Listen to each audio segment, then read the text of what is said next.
The ground shakes to the sound of the beating drum. It's high stakes, don't get caught in the hailstorm.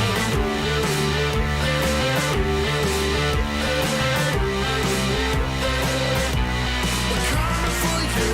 The storm breaks, but we keep it moving on. So ride the wave with the kings of the new dawn.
see the world, and we are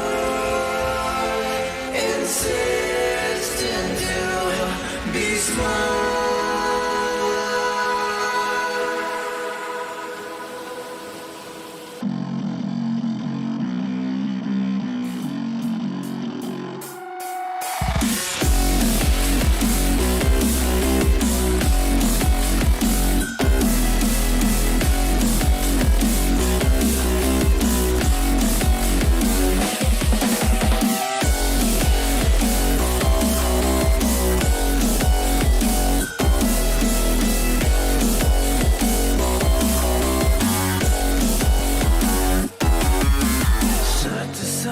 Subdivide. I'll show you how it's done. There's no sides, we go inside. The many is the one. You build your walls, faith in God. They never come around. Then wonder why we all defy the burden to be born. We're coming home with a mission to bring an end to a terrible land. We are here to your mission. We are many of one. We're coming home with a mission to tear you down from your undeserved throne. We can take your conviction. We are many of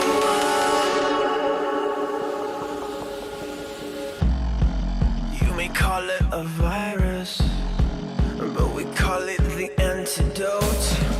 It's an answer to silence. The future is here to revolt. Go!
Your destiny, slay your enemy, raise a legacy. No more apologies, trust your abilities, gather the energies. Pull yourself back together and staying off track forever. Child of the nation, go seek redemption, time for salvation. Today is meant to be day of victory, time for history. Rebirth's a tendency, fight the entropy, channel your rivalry. You're praying for fortune to come, you're hearing the sound of the drums. It's too late to backtrack, go pack your bag now. Keep your feet on the road and stand up. You've got what it takes to fight back. Don't stop until you black out, out, out. Stand up, up. You've got what it takes to fight back, back. Don't stop until you black out, out. Give all you got and show them how to make a miracle. Stand up, up. You've got what it takes to fight back, back. Don't stop until you black out, out. Give all you got and show them how to make a miracle. Go save your team, be a hero. Take home the cup, be a star. They're waiting for you, take aim, shoot your arrow. It's your time to shine, show them who you are. Stronger, gotta go work faster, gotta get better, gotta work harder. It's fight or flight now, getting it up now. Going the move, go for the goal, lead up the stadium, you know how it's done. Stand up, up, go what it takes to fight back, back. Don't stop until you back out, out. Give all you got, show him how to make a miracle. Stand up, up, go what it takes to fight back, back. Don't stop until you back out, out. Give all you got, show him how to make a miracle.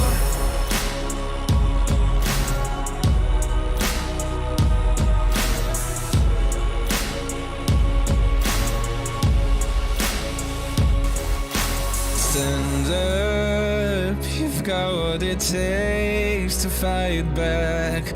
Don't stop until you black out, out, out. Stand up, you've got what it takes to fight back, back. Don't stop until you black out, out. Give all you got, show him how to make a miracle. Stand up, you've got what it takes to fight back, back. Don't stop until you back out, out. Give all you got, show him how to make a miracle.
Hello everybody, welcome back in here to day 2 of the EPL Season 20 qualifiers. It is myself, Scriv, and Naokai continuing on here on the main stream. More BO1s for today, 3 to get through. But a pretty interesting day yesterday, I think it is safe to say, right? We really are surprised by the way that things have gone down and the way that it has panned out. Teams like Aurora, Yeah. 3D Max, not really looking as good as we would have expected coming into the tournament. Yeah, I think, I was trying to do a little bit of maths. I think I'm right in saying Aurora, basically, regardless of results, if Sinners or Rush B, I think if any of them pick up a win, I think Aurora are done for just on round differential regardless. So, Yeah. sadly for them, this day is kind of a non-existent one, but it's not for the people they're playing against, which is the main thing. And I guess for Aurora, want to save a little bit of face, want to try and find a competitive edge, because yesterday they couldn't, right? Played 4 games, only winning 1 of them, losing 3, and they were 0-3 going into that final one of the day. No two ways about it. It was a really rough day out of the office, and I think same for Monty as well, but I think probably a little bit more expected of Monty. I would have been very, very surprised if Monty made it through this qualifier. And of course, now I'm pretty sure they're in the same boat where they can't. This is how things are going to look for the opening games of the day. We've got Saw versus Aurora here on the A stream, with Saw being pretty close to that top 2, but they want to try and sneak their way in. 9 Pandas versus 3D Max is that other game. Onto the B stream, Monty, Rush B, and on the D stream, Paravision versus Sinners. Yeah, man, going to be a good day all round, I feel. Again, the BO1s, I think this is the way to do it. Round robin. Sure, you might have to have BO1s in here so you can kind of tighten up the tournament and not have it extend over many days. But ultimately, you want a format that's a bit fair, gives everybody a chance to keep the games rolling, Bit tough on someone like Aurora, for example, yesterday, where they had some harder matchups to begin with, couldn't quite live up to them. But then that last game from them was very, very strong, very one-sided indeed. So, again, as you say, maybe a bit too much of a miracle run required for a team like that. But at the very least, they're going to get some, decent reps in here. They've got John Sherping coming up soon, so it's good for them to get the officials. I want to say as well, they might be playing in a different kind of qualifier, maybe like one of the Blast qualifiers, or they might have been yesterday, and I think maybe Knocked Out that did finish just yesterday. So, they've been playing an awful lot of Counter-Strike with an awful lot of stakes involved. But as those games continue on, we will continue checking in. Little bit of, I suppose, my choice in a way. I went with the 9 Pandas Sinners game for us. Just because we've not really watched 9 Pandas just yet. I don't know that that's necessarily the best matchup. I don't know. Oh, you know what? I think it is. It might be, yeah. To be fair, the way they've been playing as well. Yeah, also, Sinners are the best team in this tournament. I know that sounds outlandish to say, but they actually are the favourites to win it. I touched on this a little bit yesterday, but the recent run of form from Sinners has actually been incredible. They were so unfortunate to lose against Sangal, but Sangal made some miraculous lower bracket win and actually won out ECL.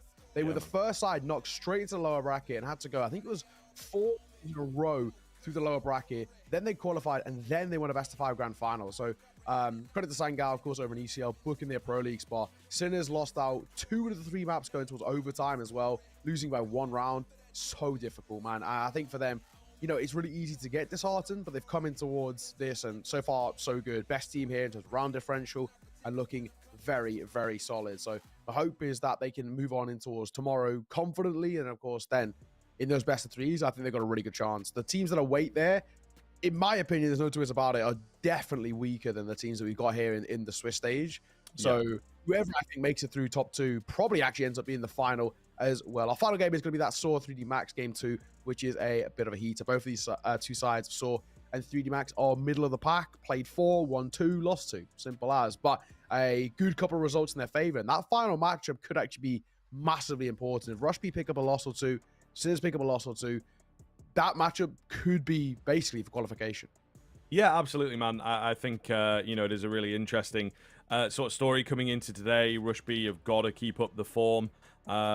Listen, they got a win over Sinners. I think that's nothing to shake a stick at. They lose out to 3D Max, but, they still have a team like Saw that's pretty scary, like you say. Maybe a Paravision could upset them a little bit right at the end as well. So, going to be a challenge for a team like Rush B to keep up that form from yesterday. But again, this is kind of what happens. You've got a quick moving tournament. You got the BO1s. not really all that much time for teams to sit back and do some direct prep and be like, oh damn, Rush B are playing pretty good, we should probably, you know, check in and watch a demo or two. There's just not really all that much time to do that. You're more working on your own game. We have been touching on where the standings are at, of course, available on HLTV if you sort of want them up constantly. Lots of games to keep track of, but as you can see, this is just a nice clean viewing of where the teams sit right now. Yeah, this is, yeah, you know, a pretty good way to put it. Monty, Aurora, 1 and 3, and like I kind of alluded to, I think it's done. I don't actually think they can qualify regardless. So, you know, I hate to see it, but, you know, they're just playing out some reps here, getting officials under the belt, which actually I think for Monty is massively important. They need it. They look very, very uncomfortable in terms of their Counter-Strike. Aurora, funnily enough, I actually think it's the other way. I love this Aurora side. They're one of my favorite teams to watch. I had them going through on paper, but honestly, I feel like they're a little burnt out. You touched on it a little bit. They've played so many tournaments, so much Counter-Strike, and you know, results have been here, there, everywhere. Played Blast Calls. Yes, they lost to Monty, which is a pretty damning loss like that. Then Monty ended up losing in that final. You know, it's one of those where I am definitely a little worried. Monty going in towards Aurora as they go into his Yongchping. I hope they can rest up for a couple of days before that tournament, just get a bit of time to take a breather. They played a lot of Counter-Strike, a lot of traveling, all of the rest, and of course some more traveling has to be done very, very for them going towards Sweden. But Sinners, Rush B, in that kind of top echelon, we're looking at them as the favorites here, and I think probably the way to go, if they get one more win, they're nearly guaranteed. They would need round differential to go so badly against them in that final couple of games. But I think two games is a guarantee. If they go, you know, 5 wins, you're guaranteed to make it through. If you get 4 wins, you can still do it. So it's a little uncomfy, but I think for Sinners, they're in a position where I think they can do exactly that. We'll be covering Saw versus Aurora first. We're touching in with the middle of the pack. As for Saw, getting a win under their belt, they immediately put pressure on the top 2, and they find themselves joint at the moment, as you just saw, with 3D Max, with 9 Pandas, with Paravision. That middle back here is all to play for. So these wins can really be make or break for Tournament Lifeline. Yeah, I mean, we'll see here. It's really, really interesting for Aurora, and I did just check in. Yeah, after they finished here with the qualifiers that didn't really go so well for them, they then had potentially 2 BO3s to get that Blast fall spot, or fall showdown, I should say.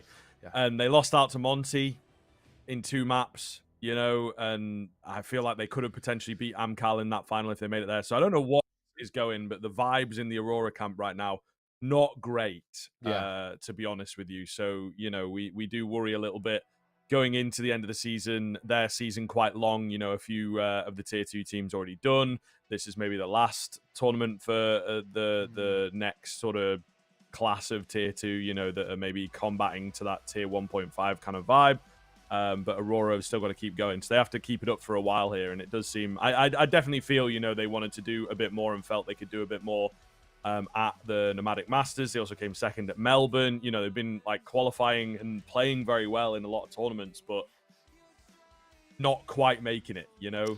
Always the bridesmaid, never the bride. And I think that is really having a pretty dire effect. So I'm curious to see what's going to happen to this team. Very emotionally driven team. There's a few personalities in there, you know, that are a little difficult, right? I don't have to go into it too deep. I think if you're ear to the ground at this level of the scene, you know that there are a couple names on the Aurora team that are just a challenge to work with. Certainly talented, but can be difficult as teammates. So I'm very, very curious to see what's going to happen going into their next LAN and then going into the player break. You know, is this going to be the same iteration come July, or are we going to see a few changes to this team? Yeah, I'm not 100% sure about the changes. I'd be very surprised if they did make any. So, same. This side is uber talented. I think the only change that I could potentially imagine is maybe the coach. I have nothing against Brain, but yeah, there's not really any experience, not official experience at the very least. So, you know, losing someone like Hooch, I think is pretty big, but there is now people on the market. Dastan's a free agent, right? Of course, got dropped by VP. That's a mega experienced coach who has won a major, has won multiple tournaments, and made the whole reason why VP are so good, so scary, is because they're so good at integrating new tier 2 talent. Flit and Fame, they were, you know, K23. True. They were playing in literally the same level as Aurora for a good year, and you know, kind of Aurora sort of mimicking the career path, especially players like Resort, for example, who really are making waves in the scene. Kind of the path of players like Flit and Fame. So for me, I think Dastan would be one I'd look towards potentially, especially now that Fierce has gone from Nine Pandas over towards the Virtus Pro side. I mean, I think for me, he was one of the ones I would look towards as not Fierce, sorry, Xoma, may I say, who went from Nine Pandas to VP. That was maybe another guy they could have looked at. But yeah, just throwing out there, there's going to be changes. That's probably where I would go. We are going to be heading underway in just a second. We're not just Small bait. looking like, yeah. We're glad and sinker, ladies and gents. Unlucky. Get baited. But yeah, we will be heading it underway. Nuke is going to be where we're going to be going for this one. Honestly, as things go, Nuke is actually a pretty decent map here. Both these sides like it. The thing that I always look towards is whenever they play it, no matter who they play against, I always favor Saw. Saw's Nuke's protocols are really solid. If they play well, if they're awake, you know, I say it's relatively early. It's like 11 in UK. It's, you know, midday in Europe. But, you know, if they're feeling up for it, if they're feeling awake, they have some time to warm up, I don't see Nuke going the way of Aurora. Despite Aurora playing this a lot, and despite maybe percentages saying whatever, every time I catch Saw, they play a very, very solid Nuke. The CT side has really good protocols. They really know and understand how it's going to make the T side feel uncomfortable. And on the T side as well, very good at these tempo shifts, which catch a lot of teams off guard. So I always look to them. I really like the way they play Nuke. I think it's their one map in their kind of pool that I think is not a guarantee, but it's always a very, very solid one. Even at the tier 1 level as well, I feel like they put up pretty decent results. But like I said, for Aurora, they also play this a lot. They also do love picking in towards Nuke. And last time these two sides played against each other was on a Nuke in the CC Global Finals, and Aurora won 13-8. So recent results look good for them, at least on this map specifically. Yeah, definitely. I think, you know, it's a map historically as well for Saw that's looked very, very good, even into sort of older iterations and whatnot. So yeah, I think that's kind of where it comes from, is you have like Roman and Mood Serious have just worked out a pattern on this map that is solid and that you can rely on. At the same time, I think, you know, we look to the Aurora side, maybe their protocols are not going to be as solid, but they have players like Deco. I want to say it was Norvi as well when we were, you know, on land in Mongolia. He was absolutely beastly in the outside area, you know, just completely taking over the map. So, you know, there's a lot to watch on the Aurora team. They have to be very, very careful on the Saw end. And I don't know, for me, whether you can match up 50-50. So they're going to have to really lean onto that kind of team play and that protocol play. So, yeah, I think going to be a really curious sort of clashing of styles here on Nuke.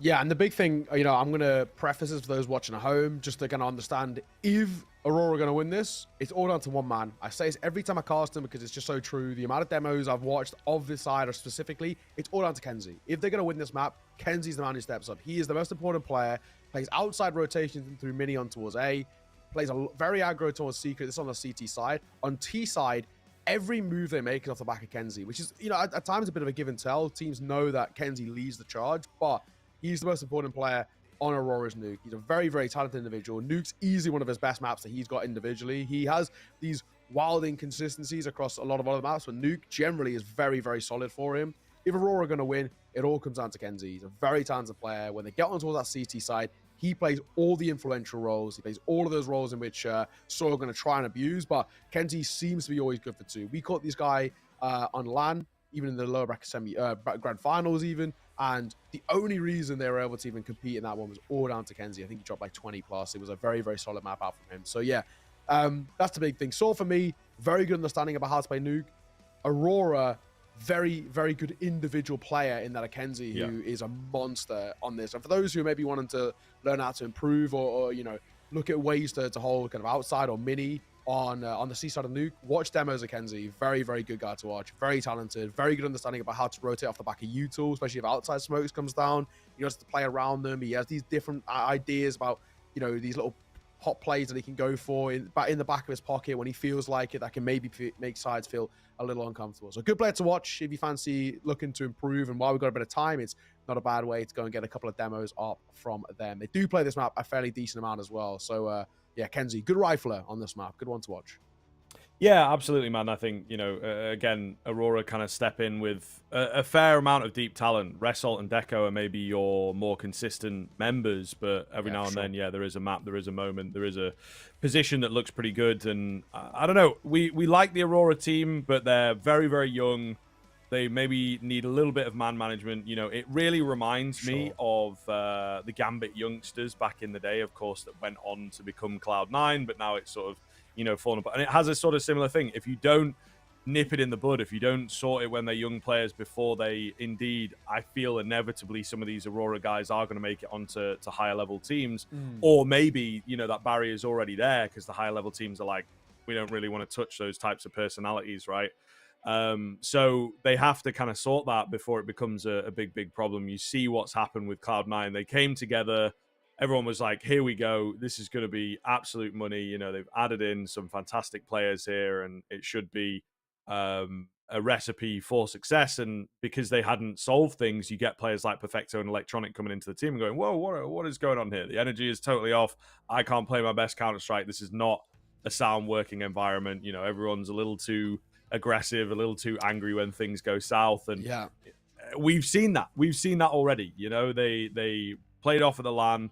It's high highs and, you know, low lows, really, is the thing. It's true. It's a big problem for players further down the line. And it's like, if you're winning all the time, it's fine. But if you have those sort of difficult rounds, you know, you have a few players that are not as vocal, like a Lackey and like a Deco, that, you know, don't talk as much. They're going to be affected. They're going to have their game negatively affected, in fact, by, you know, certain members getting a little bit aggressive, a little bit slamming to the desk. You know, it's not a fantastic look. And that, for me, certainly seems to be what's happening here over the past few days, you know, over the past few weeks, you might even say.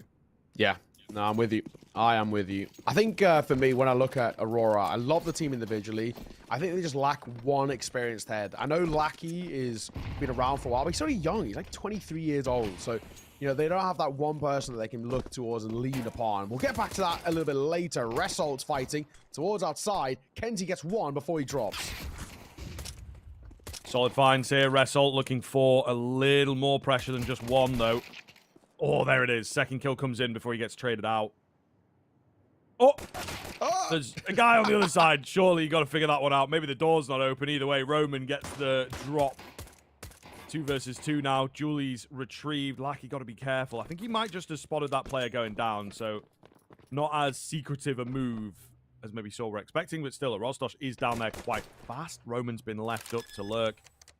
Plan coming in. Roman has got to get moving, though. They're looking to isolate the kill here behind the silo. Rostos, late flash, does get it round. Can he find anything here? Low on ammunition. They've got to run him down, and Norvi will indeed take it now. It's behind the silo. They've got a kit as well. Surely not a chance here for Roman. Just hold that defuse. Can't even find a kill, bless him. And that will be Aurora stealing it in the very final moments. Very scrappy piss around, though, isn't it? No two ways about it. I play towards outside, and it kind of just not really trading off the back of each other. It's really uncomfortable spacing from Saw, and Aurora are able to expose it in their favor. Bite going to come through here, though, for Saw. Of course, they're going to bring a triple Galil, 1-10 and a Deagle, but generally speaking, the firepower just a little bit more superior over towards Aurora. Triple M4, Famas. Moving Deco in towards a scout. Normally, I wouldn't really pay too much attention to a scout, but Deco is an absolute animal with it. Yeah, it's true. He is pretty nasty. Assault. Ready and waiting for a fight to come his way, but smoke goes down, kind of denies what is the Saw game plan here. You can see the effect, of course, of the new patch. Yes, we have the Galils out, but hardly any utility, and it's not sort of Galils everywhere. There's Deco. Oh, and this is such a nice angle for the scout as well, isn't it? Him and Lackey surely going to clean up house here. Lackey does miss a little bit, runs out of ammo, gets mowed down. Deco's landed some tags, but the kills have not quite come off. He's left low himself. So we will actually move down below with 3 Saw players remaining, but they're a little worse for wear. Under a minute. And they move now down on towards B, and they're going to be given this, in terms of control, there's one close via single door, but you can't really do a lot on your own. I want to deny a bomb plant. It's good, yes, but it will leave you so vulnerable. Yeah, I think if you're a wrestler there, you've got to wait. There's no point going on your own. You can't deny a bomb plant. Even if you do deny the bomb there, they just pick it up a plant again because the other 2 players are on the top site. So it's so far away that they're still going to get a post point regardless. It's tough. He probably should have waited, but it's still a 3-on-3. That's okay for now. With how low Sora are, I can't see Aurora losing this. Yeah, you wouldn't have thought so. Nutiris, though, difficult angle to deal with. And Deco's not really around to help out, Ooh. But patience pays off with that scout. No time. No time? Oh, yep, boys. No time. Wow. That's rough, Yikes. man. That is rough. I think that's the one thing that I will say. Scout, very cool. It's, like, unusable in a retake, though. Are you kidding? You know what I mean? Like, you can't go flying in with a scout. The AWP you can, because it's got that sort of one-shot potential. Even then, an AWP's still kind of awkward. But the scout is just sort of sacrificing yourself a little bit unless you know, hit this insane headshot. So they weren't quite stacked up super cleanly for me.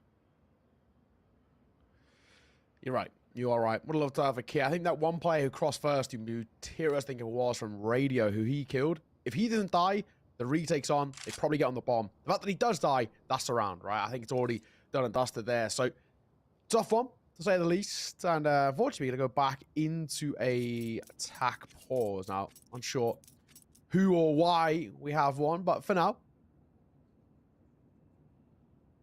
we can hold here and wait. Good round. Tie things up. And for Saw, it does allow them the reinvestment back in of the 5 Galils, which is pretty damn good. Hopefully, though, we get back underway. You look over towards Aurora. They're going to squeeze out a force by themselves. We've got a 5-7 out for Resto. A Deagle for Kenzie. It's not terrible, but it definitely is a little tougher for them in this one. But at the very least, they have a kit on Norvi. So if things do go pear-shaped, they can kind of fall back on him.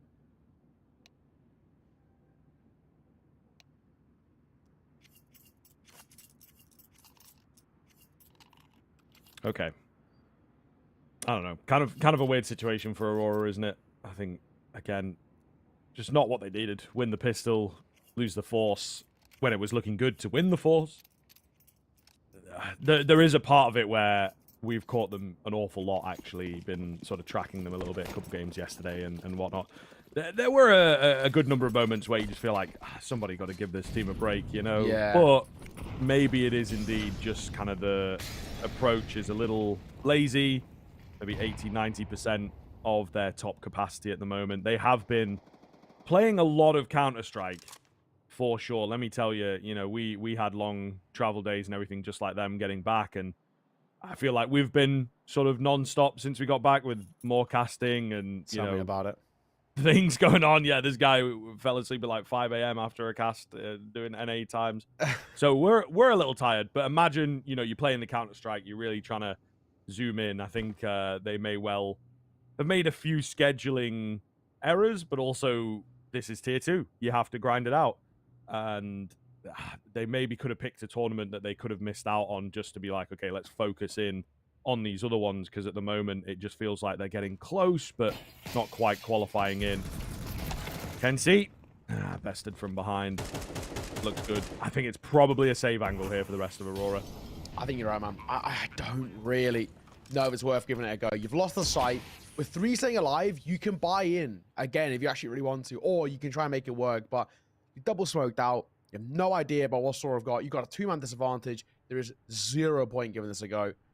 So they stick around a little bit for the fight, but thankfully they are calling for that save.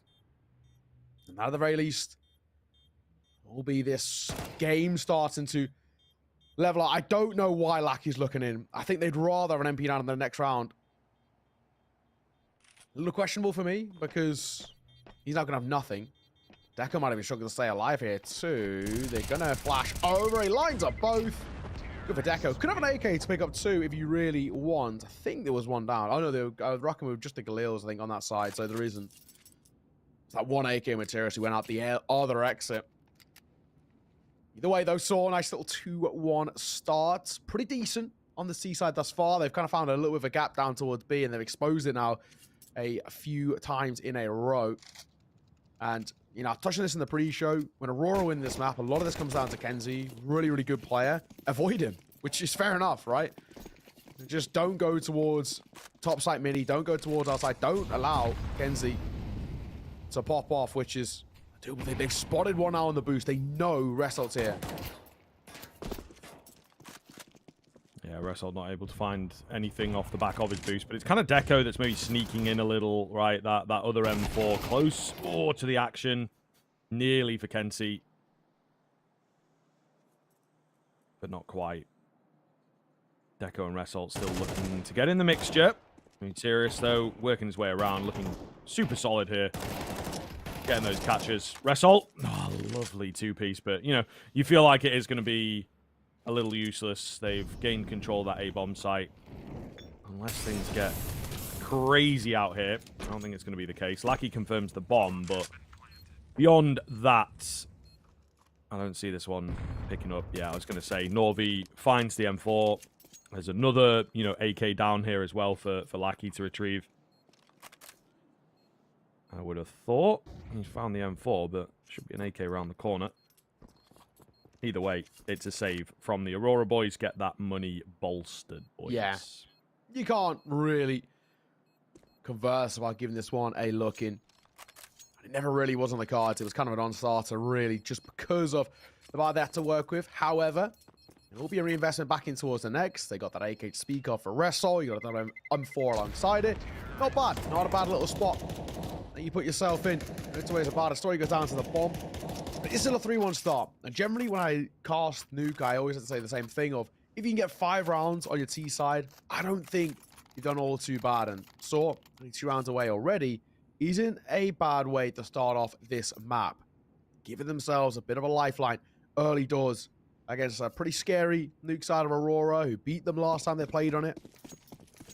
I feel like they've learned their lesson. Of course, they would have had all night and this morning to prep specifically for this matchup, and I think foresaw they realized how important it is to take down this Aurora side. Roman gets caught off guard, though. Smoke gets broken, but Yujo Tanta's back. Looking a little crazy out here on A. Are they going to follow up? The answer appears to be no. So they've gone for that aggression, and they've pulled back. What's the game plan going to be from here? I mean, I kind of get the idea, right? You want to take some control and just draw attention to the A-bomb site, but Aurora not moving super aggressively. So sort of kind of just, you know, expended a player and not got much for it. They were maybe hoping that there would be an over-aggressive step from the CT side. It's not the case, so they have to look for a kind of reapproach. Oh, Deco had the angle, had the drop. Just could not land those shots.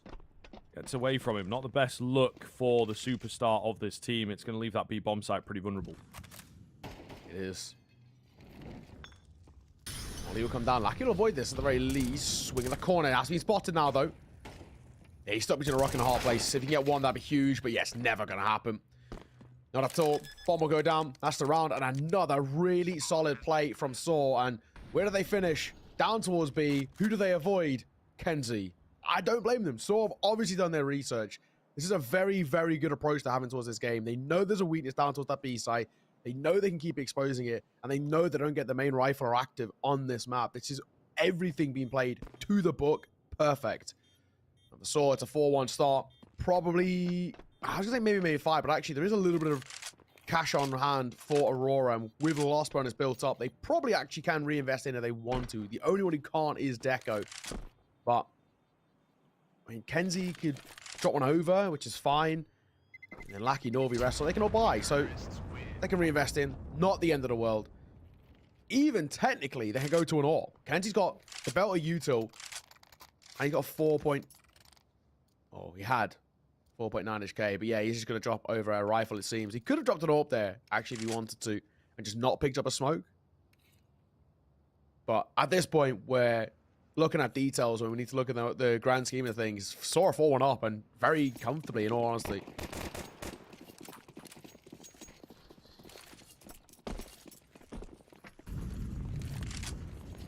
We'll see. Aurora still have the room to put up a defense. Maybe we'll see, yep, something a bit different here. Result getting aggressive, but it goes south. It's not going to work for him.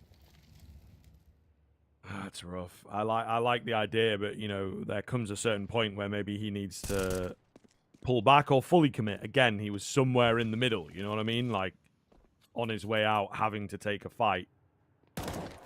Lackey, meanwhile, a lot of pressure coming his way. Molotov will split them up ever so slightly, but he still has to give the position up. Blind as a bat. But Sort looking really great here. And as you talked about, the protocols, the structure. You can see here, they've got the ramp control. They're not flying in. You know, there's an awful lot of stop-starting, which really makes them hard to predict. Novi back over. He just avoids a bullet there. They're trying to make his way up towards Heaven, and in doing so, catches Aradosh on the way back. The secret player could be the one to make the difference. Kenzie pops up, usually falls. Roman in a pretty weird fight here. Gonna win it. Maybe bringing them back in towards the round. Kenzie. What's he got in store for us? Or maybe it doesn't matter too much because Muterius has picked up Lackey. Pretty important kill. Kenzie tagged down to half with a small dink. Brave to go for more fights. Still keeping things slightly alive. Deco, his position completely unknown. Muterius does get caught. So, a giddy kind of round. Is there enough time here for Story? I don't quite think so. Oh, it's going to be close, you know. Might be bang on. Oh my God. I mean, yeah, kind of was. 0.1 of a second? My guy was saying counter-terrorist win and bombers being planted at the same time. There was two voices going at the same time. So, yeah, I could not tell you the difference there. Yeah, for those who maybe are a little bit new here, don't really know. So, it's 3.5 seconds to bomb a bomb. He basically gets on there at what? 3.25 seconds or something ridiculous. I mean, it's more or less bang on, but he just misses the timing. So, it's a sigh of relief for Aurora, but that round was very nearly lost by themselves. Just massively overextending. You know, even going into his lobby that late, not needed at all. Materius catches them, gives them a chance. It was really weird fight towards that side that were going pretty southwards. I mean, it was very, very nearly lost off their own regard, but thankfully, the clock was their best friend in that instance, and it will put up a second on the board. This has still been a pretty uncomfortable run out of things for Aurora thus far. Still feel like Sort. We've got a pretty good stranglehold on this game at the moment. Yeah, absolutely, man. A little unlucky in the previous round. Is it a situation that, you know, Aurora are going to be able to create again? Probably not. Lackey opens up. Oh, nearly a second for him. Just couldn't quite get the reset in. So it's good to see Aurora at the very least, you know, the first name in the kill feed. Orp out. A new avenue for Aurora to deal with missed shots, but it was all a setup. Muterius, a lovely find from him, might start to confirm this round. Last two. Rest of Novi. They've got to go here. Hang on a second. Gonna get one, which is good. The Orb can appear. Over! Missed shot. Also, he's in trouble. Story's fallen. 2 versus 2. Orb picked up. Round on. Yeah, we are certainly back into proceedings here. Rosdosh out towards Heaven could be the difference maker here. Got to be careful not to go down easily himself. He's going to hear them all underneath him at the very least, so decent confirmation of information. I think they're trying to time this at the same moment. Yeah, peeking the ladder, peeking... Rosdosh, though, he's too smart for you. Dink for dink. It's a little unfortunate for Result, but that's the way the cookie crumbles. Aurora will have to concede this one. Saw right back on the board. Just when you thought Aurora made a better chance. And even in that 2 versus 2, the idea was kind of nice. But like you said, they go for a bit of a 1-2-3 swing. One come up the ladder, one swing out of Heaven, and the timing was off. And that's the small little things, right? Where you see the cohesion just isn't quite there. Aurora, they've looked uncomfortable the last few days. We kind of already touched on probably why they're playing a lot of Counter-Strike, and they're probably hella tired. There's no two ways about it. This is a side who play so much CS. And I know they're young, and I know you can have a bundles of energy when you are, you know, 18, 19, 20, etc., but it does get you. It's been a long season as well. They have played so much Counter-Strike across the span of the season, and it will catch up. Absolutely. A pause can be called here. Attackers. Are you going to get on the mic here? Try and see if he can help this side out, but 45 for Saw for me. That gives me a lot of hope. This has been so far so good. They're looking pretty damn solid, man. There's Yeah, no two ways about it. I'm enjoying what I'm seeing. A very, very good showing. Aurora, so far this season, I mean, what, they're just outside of the top 10 most played maps of every team in the world. They've been 155 maps so far this season, which is an insane grind. Oh my god, Deco, what is that play? How has he got away with a kill? It makes no difference, but, I mean, I've got to give him credit to even go for that. Yeah, absolutely wild stuff. I mean, maybe trying to tap back into sort of their identity, what makes them themselves. Lackey.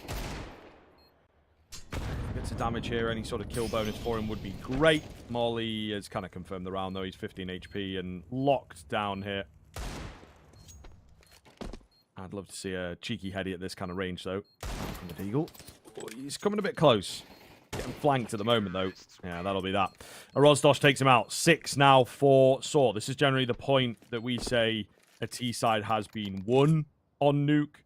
And I think there is potential for them to go a bit deeper here as well. Yeah, absolutely. Absolutely. 6 is good. Very, very good. Just checking as well. Yeah, Aurora are number 10 on that list of maps played, which is kind of insane. Like we said, they play so much Counter-Strike. With lands thrown in there as well, dude, you know, it's kind of the thing.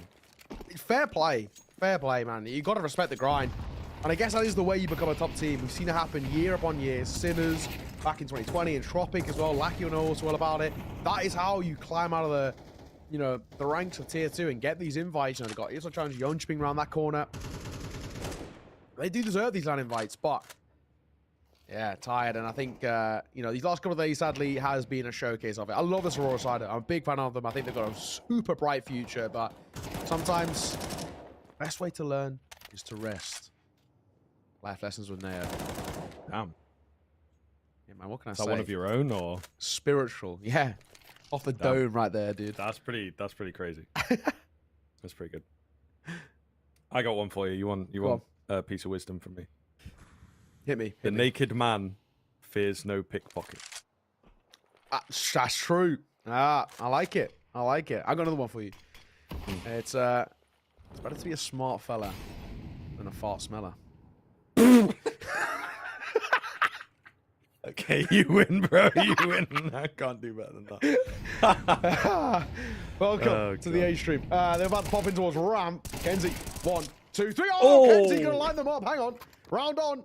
Saw first time they felt pressure in a while, and a swing from hell as Deco finds one of his own, but Roman's still making this doable. He's probably going to get a plant out here. Yeah, I would certainly assume so. It'll help their case moving forwards. I mean, I feel like they've got plenty of cash here, but always good to get a bit more. Fake it out. Oh, my goodness. If he had a bit more HP, I was a believer, but not the case for Roman in the end. Still, you take the good with the bad. It's actually some pretty good damage. You can see the buy into this one's going to be affected. So, we'll see moving forwards. We got a tech pause coming in, unfortunately.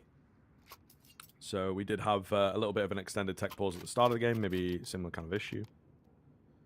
But we will see. Yeah, hopefully it's only a brief one. We didn't have to wait too long last time. Either way, though, Saw 6 rounds is good. Any more at the tail end of the seaside would be really solid, but it's good for Aurora to get that one under their belt. That'll help.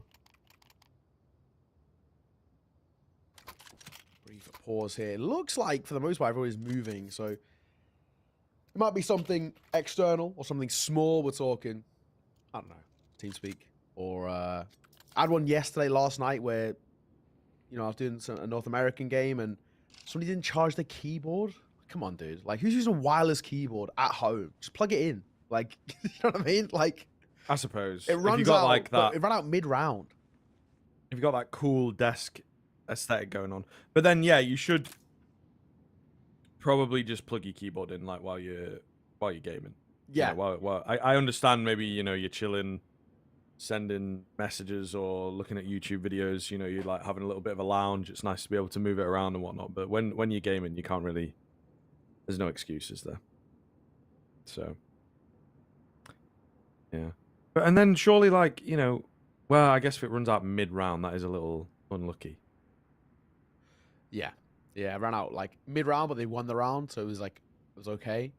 But yeah, come on now. Charging your keyboard, like, just plug it in. When you're at home, what do you got to lose? Well, it's kind of, so it should be in. It's sort of like the first thing that I would do. You know, when I turn my computer on, I am plugging my phone in a little bit, plug my mouse in just to make sure, plug headset, you know. So it should be on that list. But there you are. You live and learn, I suppose. It's got to happen to everybody once, losing your keyboard in the middle of a round. But we're back. We are indeed back here. So Saw, again, looking good for me. Maybe we're going to see a resurgence here from Aurora. Bit of room from them. Some very, very close rounds that have been going their way is the one thing that I will say. And that last one, Kenzie really battled for them. Fantastic move from him. Saw, however, a bit of time to cool off, I suppose, could be ever valuable. Lackey over at ramp, been a little quiet. One of the harder positions to play for one of their quieter members over the past couple of days. But this round, not looking too bad. Maybe could have had one more. Not quite set up cleanly enough to deal with you jerks. B bomb site falls. Yeah, bomb goes down, and again, it's always been that B site, which has been a real vulnerable point towards Aurora. And now they've not got the numbers on the retake either. Muteris looking for this fight via hell. Aurora might even be calling this off. They haven't got a lot of money, and I think, yeah, they're going to fall away, but they're not going to give the luxury of falling away. Norvi gets caught, and Resso might be in the same boat. Thankfully, he wins out as Angel. That's an AK to work with, but either way, it's still not going to be a nice spot. Saw have locked in a lead on the T side. It's been good. I came in towards this map talking about it. I always try and back Saw when it comes towards this map. They just understand how to play it. They've got very good protocols, like I mentioned, but they can really counter-strat a team. And this is a prime example of it. They've realized B is a weakness towards Aurora. They've realized that top ramp is an area in which they can expose. And hey, man, so far it's everything and more in terms of the exposure that they're getting from it. They're getting so much mileage. So 7-3. I'm safe to say that I'm concerned for Aurora, and what was a rough showing yesterday is, yeah, it's been a rough one here, man. I mean, they have not really fixed the problems of yesterday's outings.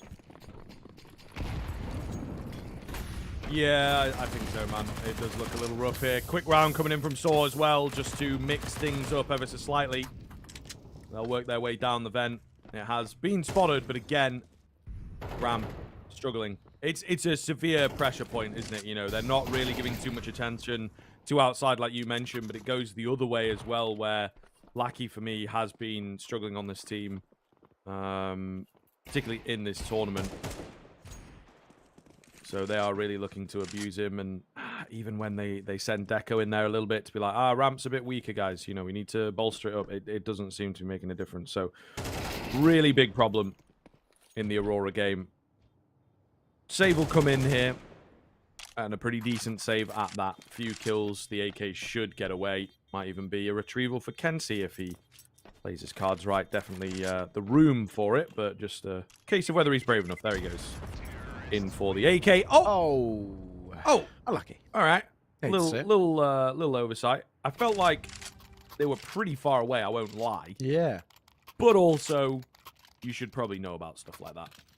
It's cool if I don't know exactly where the bomb radius goes, but the pro players maybe should know that. Yeah. That is it.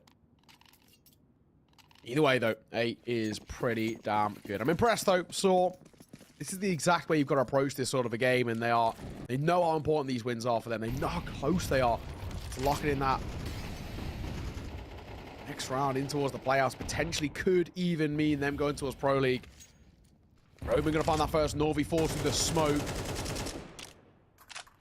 Not a decent spot to start this one off. Lackey's gone quite advanced, though. At least at that MP9, he's trying to get in towards the fights, which I don't hate.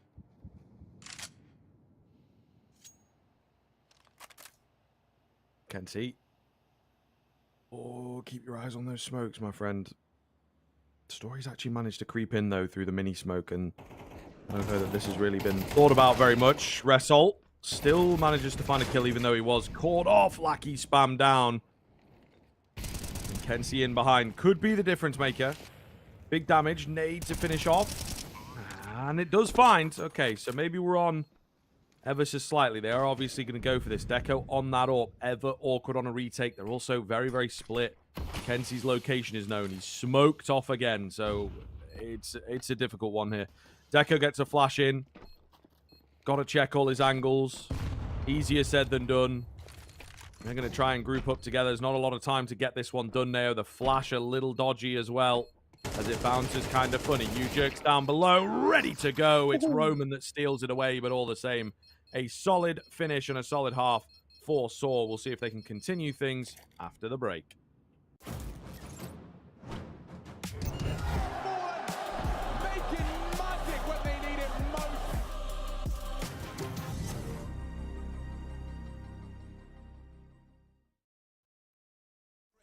Got a ball till you get a hit.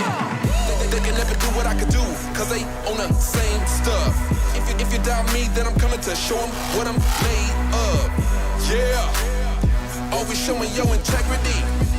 Yeah, if you want it, I'ma let them see. No guts, no glory, not a part of my story. I'm going hard for that trophy, that's why they all been on me. No guts, no glory, there's no need to go again. I don't comprehend and I do not pretend, cause when I'm coming it's to win. No guts, no glory, not a part of my story. I'm going hard for that trophy, that's why they all been on me. No guts, no glory, there's no need to go again. I don't comprehend and I do not pretend, cause when I'm coming it's to win. Wake up, put the work in, that's the only way it's gonna work out. Hard work and dedication, no time for procrastination. Takes a lot of time, a lot of patience, a lot of heart mixed with motivation. On the days that you feeling down, look in the mirror for your inspiration. Like, woo, just notice, never stop, never quit. People wanna see you doing good, but never better than them.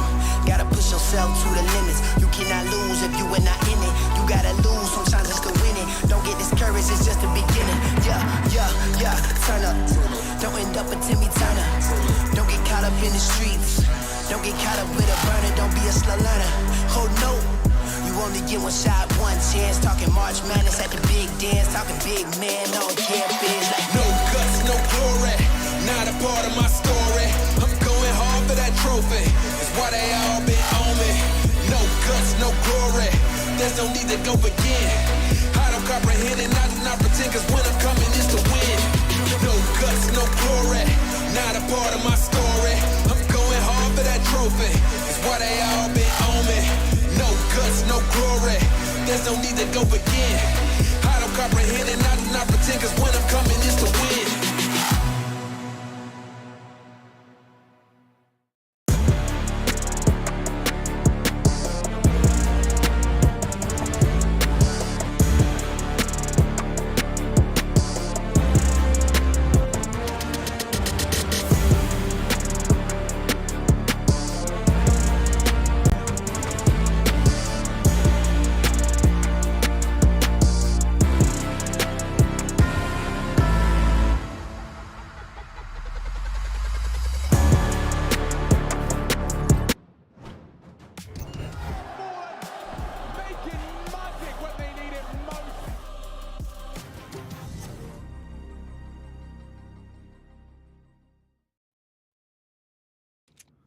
Welcome back, one and all. Saw looking very, very decisive after that first half. 9 rounds on your T side. Few sporadic ones from Aurora.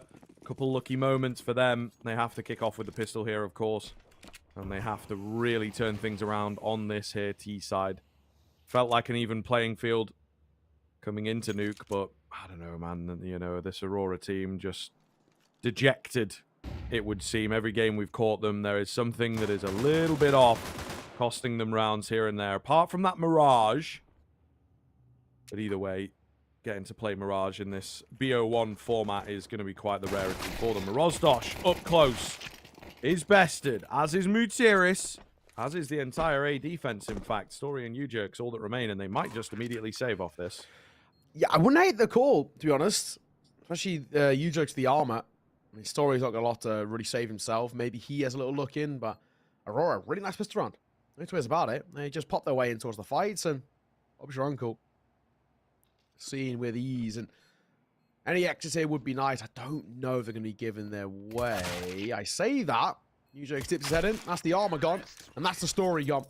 Flawless round for Aurora. What a good way to start off your T side off the back of a, no two ways about it, a lackluster CT performance. Potentially, though, they could be able to respond in kind of an exact same sort of round. I have to see, but at the very least, that's the first time in a long time, maybe even for this entire game so far, where we can say that's a very good round, a deserved round, no questions.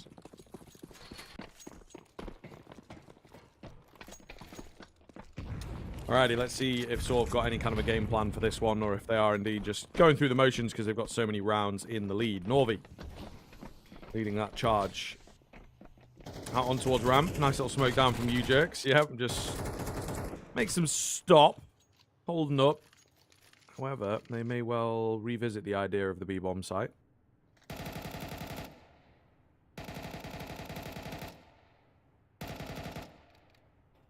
All quiet.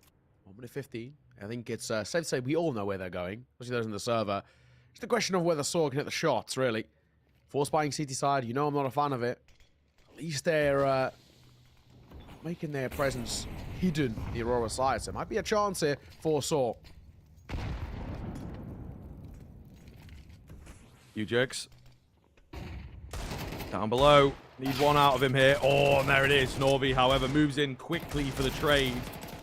Damage back through the smoke. That FAMAS want to get that into the mixture and see if Story can really get himself on the board with it. Rozdosh the next to fall. I think with that, probably the round 2. Maybe I have spoke too soon. Story does get one through the smoke, but he's now the only member of SAW, and alright, he's like, I'll take my 1 kill and I'm out of there. I need the stats, guys. Sorry.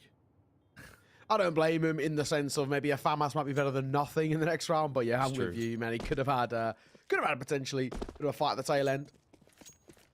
But either way, Aurora find 5. So a decent start. They should get a 6th here as well for back of this next round. So before you know it, this game is on. And, I'll always mention every time you see it, this is why I don't like forcing on the CT side. Never works. Conversion rate is so low, but the inherent risk behind it is the big thing for me. Now, no real funds to work with. Saw can maybe get a couple of upgraded pistols at the very most in towards this, but they can't go for armor. And it will be Aurora. Unless things go drastically wrong, it will be Aurora finding a 6th here. 3-round game. That's 1, potentially 2 full buys before this game is tied up. And then we have a real big conversation to be had.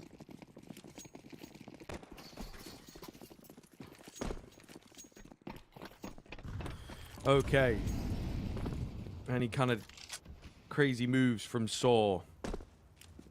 Seems like they're going to lean a bit more B-side, and unfortunately for them, Aurora are going outside. Could end up just straight down secret, right? Keep it simple.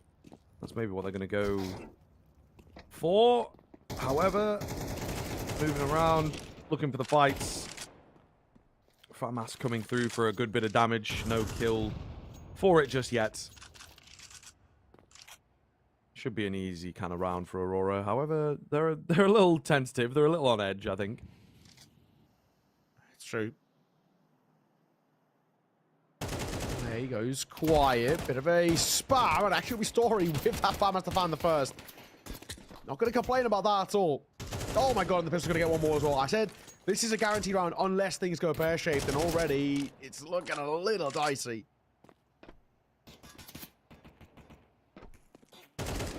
What is happening, man? This is so weird. Deco, the next one to go down. Really, all hopes ride on Result. They definitely do now. He's all flanked out. Dink does land there. Just got to be careful not to get too giddy. But it's Story with that FAMAS. Oh, that's done the damage. Result, though, tracks him nicely as he falls down from heaven. He's got the bomb as well, so he can reset the game here. This would be a huge bailout for Aurora, man. A Rozdosh. Maybe hears a footstep or the door. I think he will have heard the door right down below. Confirms it. Picks up his FAMAS. Making a lot of noise himself. B-hop into victory. Result trying to get the catch. Oh, my goodness. Rozdosh moving around, making a lot of noise. And Result up top. Double doors open. Perfect angle for him. Knee spotted, and Result will get it done. Oh, what a save. What a save coming in from the young gun. 20 kills out from him. They are firmly in his backpack now. The entire Aurora team owing Result everything for that 15th round. Yeah.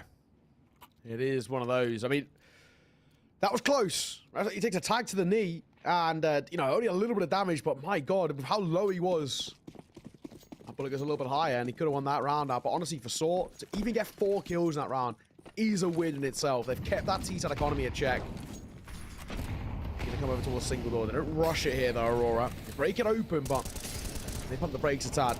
While he comes down, Roman. Not caught in the flames just yet. This is a big round, though. First true gun round up for Saw. If they lose this, Aurora are going to get very close to tying this game up.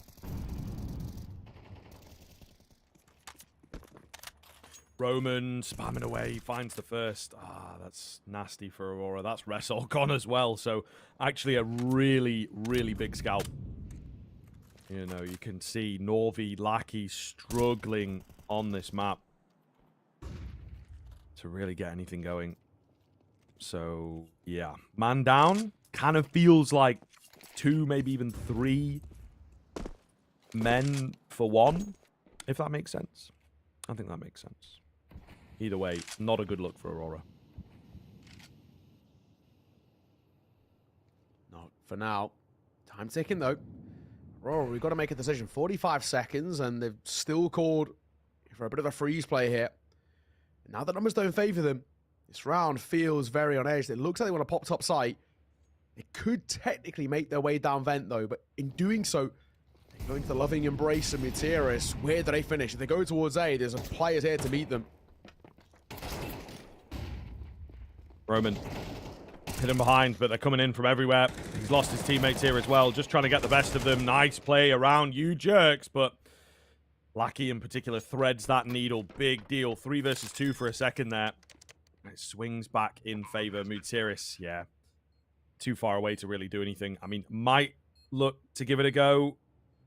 It's getting tough now, though. Aurora really bouncing back well here, bringing it within 2. Should be an eco in the next, so realistically, 1 round in it. 1 buy round. Could really, really swing Aurora's way. So I would take a timeout. This is getting scary. Yeah, I'm with you. I am with you. They've given Aurora a really decent chance here. The T-side looking good. And at least it's one of those things where on the T-side, Aurora can set the tempo of this game, and they're doing a pretty good job of it. Terrace is all that they save. They can actually buy back in around this for the most part. Aristocracy story might have to take a little hit towards maybe Famas's, but I wouldn't hate a buy here. Materials can drop one over, so they can have at least 4 M4s, and somebody has to take a little bit of a hit. See, maybe Aristotle plays a little bit more of those anchor rolls. We do see that attack pause come through, though, so a conversation going to be had. Game is absolutely on right now in this one.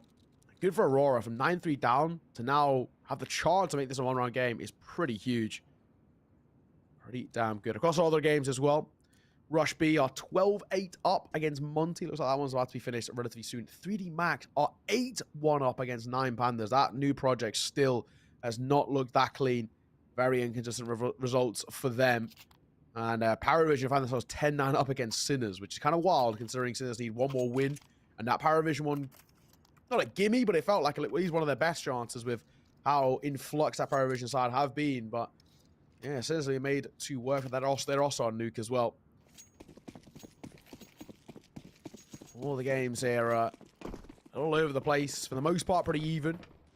Oz, Monty Rush B, Sinners Paravision. Then we've got the outlier of the 9-1 that 3D Max have over the 9 Pandas.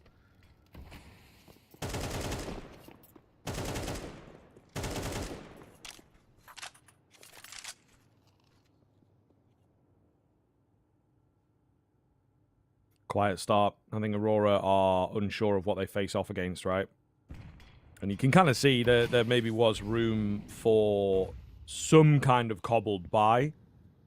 So yeah, tracking the economy, obviously something that just becomes natural when you've played the game so much. But a full track of it can be difficult. And with Mutiris finding the first, You're not going to make life any easier for yourself. You jerks hidden away with the Deagle. Kind of just wants some support. He's trying to bait them in, though, of course. The Story, ooh, misses the mark ever so slightly. Not up aggressively enough. Let them come out. Mutiris down below with this M4 then. Going to have to go absolutely nuclear. And before I even get the words out, he is gone. Aurora finding that level. Looking good. And as we've said, individually, they are the better squad here. They are potentially the best squad in the whole qualifier. And they are showing it here right now with this run of rounds. Yeah, fair play. Fair play indeed. This is good. This is very, very good. One round in it. Gonna come back in here, but I don't know. This is a tough old spot that they've kind of put themselves in, so they've really made life hard for themselves. Going 9-3 up, and now being a one-round game. A situation that you want to be in. Early fight, Lackey swinging out. That is huge. Gonna get one. Aristar's backside can only get one. They might have to save it, and the orb's gonna fall. Oh my god, Aurora gonna tie this game up. Incredible stuff, really. I mean, this is more of what we were expecting. This is more of what we wanted to see from this team. Really incredible. 4-on-2. Kind of looking around a little bit, but U-Jerks is more just tracking exits, making sure that his save is indeed safe. Yeah. So, really cool, though. I mean, like I say, it's surprising to see from Aurora. They, again, into this game even look dejected, but sort of all tournament long if things have not been... Oh, going off! Oh, Wait a God, minute! no. Wait a minute now. I don't believe it. I don't believe it. There's no way. And the kill. Oh, man. Oh, fellas. Oh, man. Fellas. That's what he was looking around for. Is there anyone that's seen me? When we talk about Aurora not being able to catch a break, that's part of it. But at the same time, you've made it this... You've got to secure the round, you know? You've got to leave a guy just around the bomb. Yikes. That's so insane. But of all the teams, I've not casted a Ninja Defuse like that for, I don't know, a good 6 months probably. Maybe longer. Yeah. And of all the teams, of all the times, it would happen to Aurora. I don't believe it. Lackey with a double piece to open us up here. And Saw, you can see, trying to just really get in their heads with the relentless aggression to open up this one. Oh, man. That's a funny but really kind of sad way to lose it. That corner, Ken's gonna fall as well. Tag down low, and Deco drops as well. Oh man, I thought there was a chance. And for Aurora, they've done so well to kickstart this T side. Everything was looking so positive, and now look where we are. This is tough, man. You know, yes, there's damage being dealt with Aradash's Story, but I can't see Norvi converting this. This would be miraculous if he could.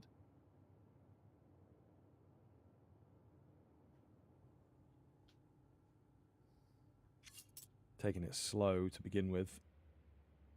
Going for a full wraparound, I would imagine, to retrieve the bomb. Yeah. I mean, it's doable. They've got Roman watching it. He's full HP. Everyone else beyond that, not so much. So I am curious.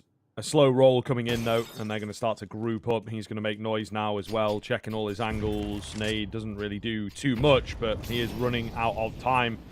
And they've held on to this utility to make sure that he continues running out of time before he can pick that bomb up. Story takes a patient swing and will find his head. 11-8. And, well, this here nuke might be rolling away. Timeout coming in from Aurora, but I don't know, man. Too little, too late? We'll see. Oh, tough, man. Tough. I think you're right. I think too little, too late. It does feel like to a degree. I mean, last hurrah, you probably say with a buy unless they get a bomb plant in this next round. But, I mean, we're asking for a lot of externalities to slot themselves into place here. We are looking at a Suicide who one Ninja the Fuse might have turned the tide and absolutely flipped the momentum. Really rough. Really, really rough indeed.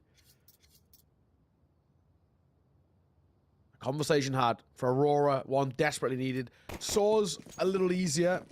They found a gap now. They know, at least it seems that Aurora are a little bit tilted, and they're kind of exposing them when they're over fight. So Soar is probably a case of just, you know, guys, keep your guns up.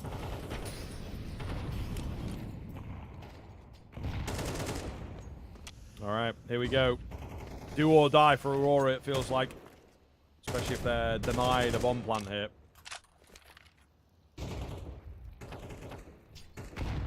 Kenzie with a bit of space outside, trying to make that work for him. They nade through the smoke. Nobody spotted. Oh my goodness, the bullets. How is he not tagged? All right, eventually he does get beaten. But he's still alive. He's still ready to fight another day and might just have made it down secret without being spotted. Double stack it. Fire help. Molotov. Does this spread? Oh my god, how is it not spread onto U-Jerks? He might be able to peek behind the flames because he can't see him. The peak of the flame itself is so tall and bright, and no idea he was there. How has he not gone on towards U-Jerks? He's the luckiest man in the server. Result creeping in underneath. Mutiris. Ooh, was that a gun barrel? I think it was. He looked pretty prepared for that fight. Not looking good for Aurora. They continue to hemorrhage players here.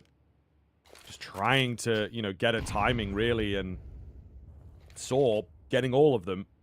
Cheeky little nade onto the smoke. Not going to happen. Deco rolling in slowly. Roman up top, however, looks pretty good. Another player around the corner at Tetris. I mean, there's 3 of them ready for an A-hit here. But Result will take his vent and dive down it. Kenzie's cleared out the B-bomb site here. They might not expect him to be in so deep. Surely in a 4 versus 2, though. Oh! Oh. They run out of time! Oh, fellas. Oh, my God. What is going on? They had time, though. That's the thing. I know, they did have time. Why didn't they get the bomb down? No one noticed. I'm looking at the mini-map, and then I was like... dilly-dallying a little bit, you know? Yeah, I was zoned in on what the rotation was looking like out from Saw, and I think they were as well. What has happened? Aurora. This is so many mistakes that have crept through in towards this side. This is tough to see. But Saw now 12-8.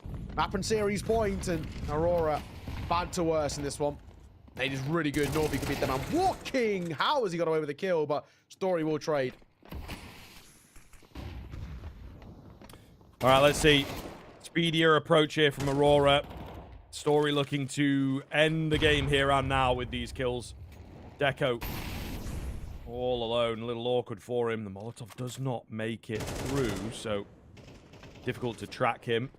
He will win the fight out on towards Story. Roman looking to get cheeky. He'll find his kill. Just a very chaotic round here. But Aurora, at the very least, keeping themselves in it. They will gain control of this B-bomb site. Get the plant this time around. You got 1 minute and 5 seconds, so no excuses here, fellas. Still taking a bit of time getting the bomb down, but they will indeed find it. A little bit open to work with, and it's just going to be a straight-up brutal battle here. The double spray down doesn't quite happen for Rozdosh, and Aurora stay alive. Just about. Deco's double keeps them going, but you have to look back across towards that T side, and again, it's not exactly going to be the kindest of investments coming through. Reso can only dip in towards a Mac 10. We got 2 Gilils in play as well with very limited utility. Eesh. So there's the advantage over towards Saw. However, they don't have the best investment either. And do they want to force it? You got 3 players you can buy, no issues.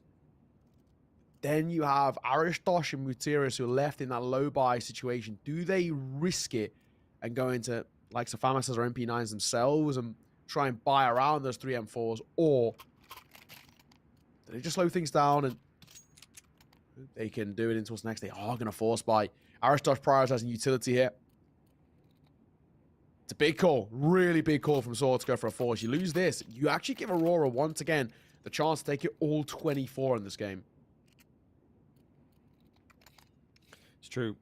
It is very, very true. So, you know, Aurora, not quite as heavy a capitulation. You know, we caught them yesterday against 3D Max, not great. Their game against Rush B, really not great. You know, a difficult start to the day for them. Lost an overtime game against Sinners if, you know, you did miss that one. Actually, a really great game. But here, there has been a bit more presence from them, I suppose. Still, will be kicking themselves a couple of silly rounds. How have we not had Story taken down there? I think Norby was in mid-air as he peaked. So a little unfortunate, all the same. Nice early opener for Saw.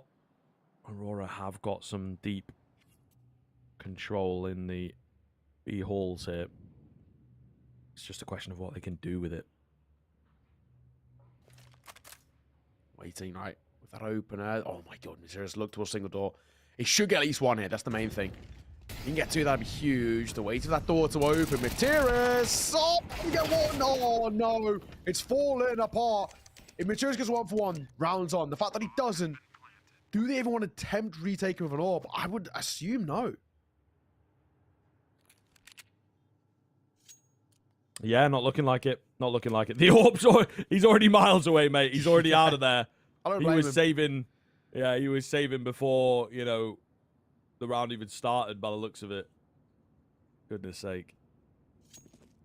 Either way, Aurora buying themselves a bit more time.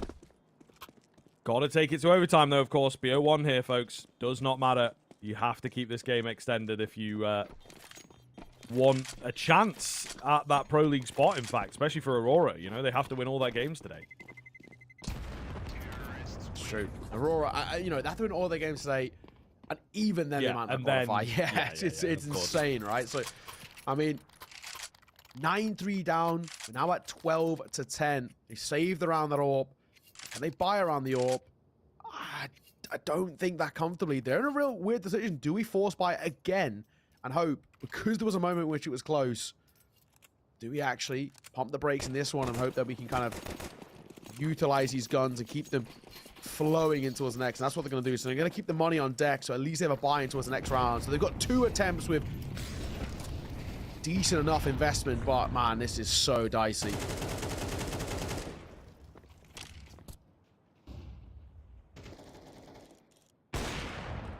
Oh, lovely find from Story to kick us off again. Been ever consistent on this AWP in the past few rounds. So, Saw.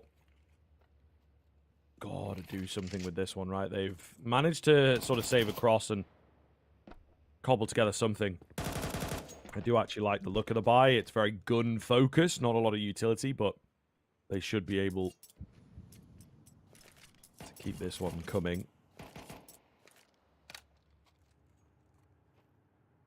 Goes quiet. Ujo can be boosted up with the Julies. I don't hate it. Why not? Double stack Story can play at range. Ujo takes that contact. He basically is like a bit of a human flashbang here. They go towards ramp. Ujo's just going to try and draw all the attention. Just so Story can get a quick peek, AWP shot, fall away. Don't overextend, that kind of vibe. Play the numbers. And they actually are doing a really good job of trying to utilize this Story. Good find. He got another. Might even be able to reposition himself into his backside. He does. Aristosh up close. This could be the beginning of the end. Oh my god, it might be. Swing on the corner. It's down to one man. And Norby needs an ace clutch. Scriv, we're done here. Yeah, certainly looks that way, mate. Norby hanging out. Maybe going to get a couple of kills thanks to his positional advantage. But as soon as he reveals himself, should be over. He's taking 2 pretty difficult names there. But yeah, just kind of baiting him in. Too many numbers, not enough guns. And unfortunately for Aurora, it ends up being one of my sort of favorite phrases of the month, the cosmetic comeback. Oh, I like that. I think is a little bit of a bang. It was tea time, actually. Got to give him a shout out when we were over in Mongolia that laid that one down. And I think certainly applies there because, yeah, the rounds in isolation, there was a bit of a moment there, wasn't there? 5, 6 in a row that didn't look too bad from them, but the mistakes crept in. Maybe it is indeed, you know, the tiredness, the lack of the time, the allowing the ninja defuse. Very, very messy in the end from Aurora, and Saw, in a way, a bit lucky as well that Aurora had those silly mistakes creep in. Could have been a longer game, could have been a defeat for Saw, in fact. Yeah, absolutely. But that is only game number 1. We've got 2 more best ones, but 3 in total for today. And for now, we're going to throw this one to a break. We'll be back as soon as with our next game on your screen. So you don't want to miss it. We'll see you soon.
divine.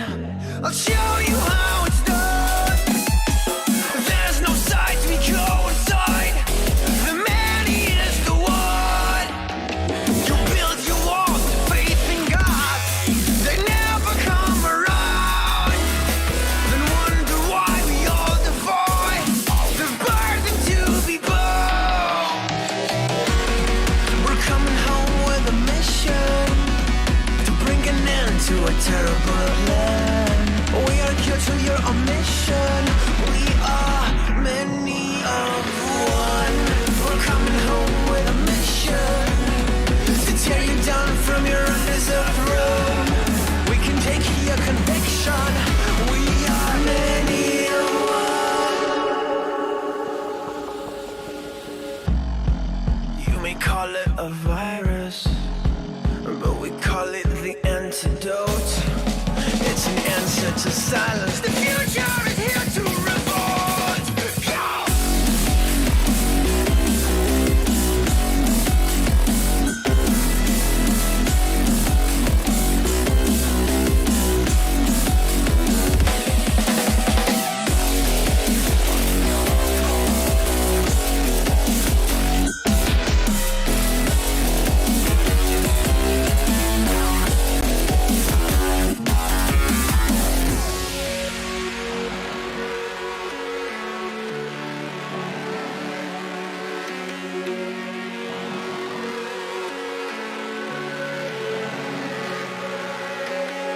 It's so high from here. You can see the world. Aren't we all insistent to be smooth?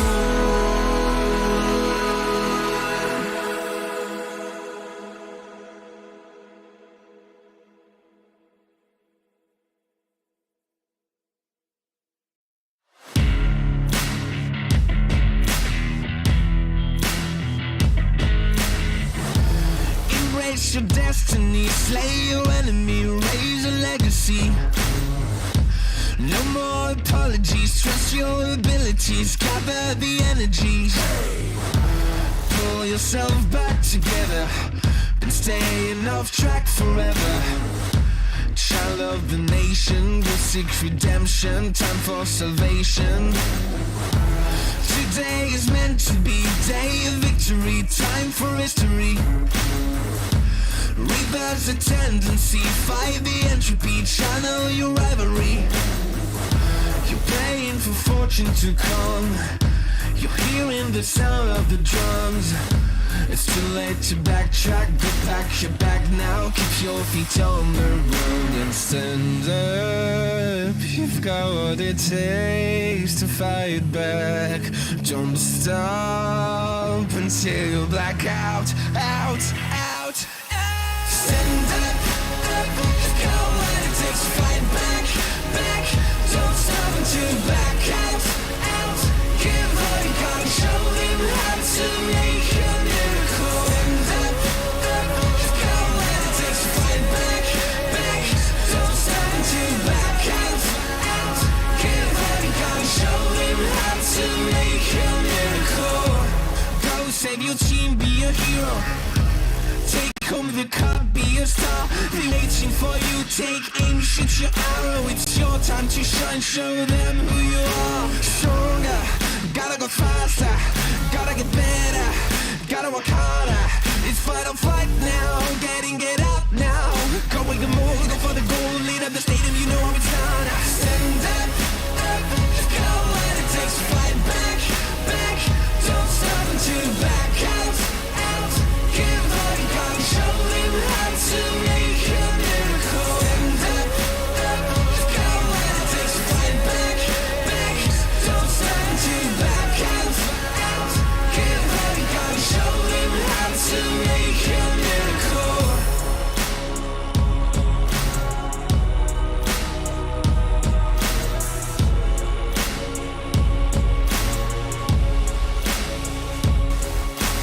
Stand up, you've got what it takes to fight back. Don't stop until you black out, out. Stand up, got what it takes to fight back. Don't stop until you black out. Get what you got, show him how to make a miracle. Stand up, got what it takes to fight back. Don't stop until you black out. Get what you got, show him how to make a miracle.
part of my story.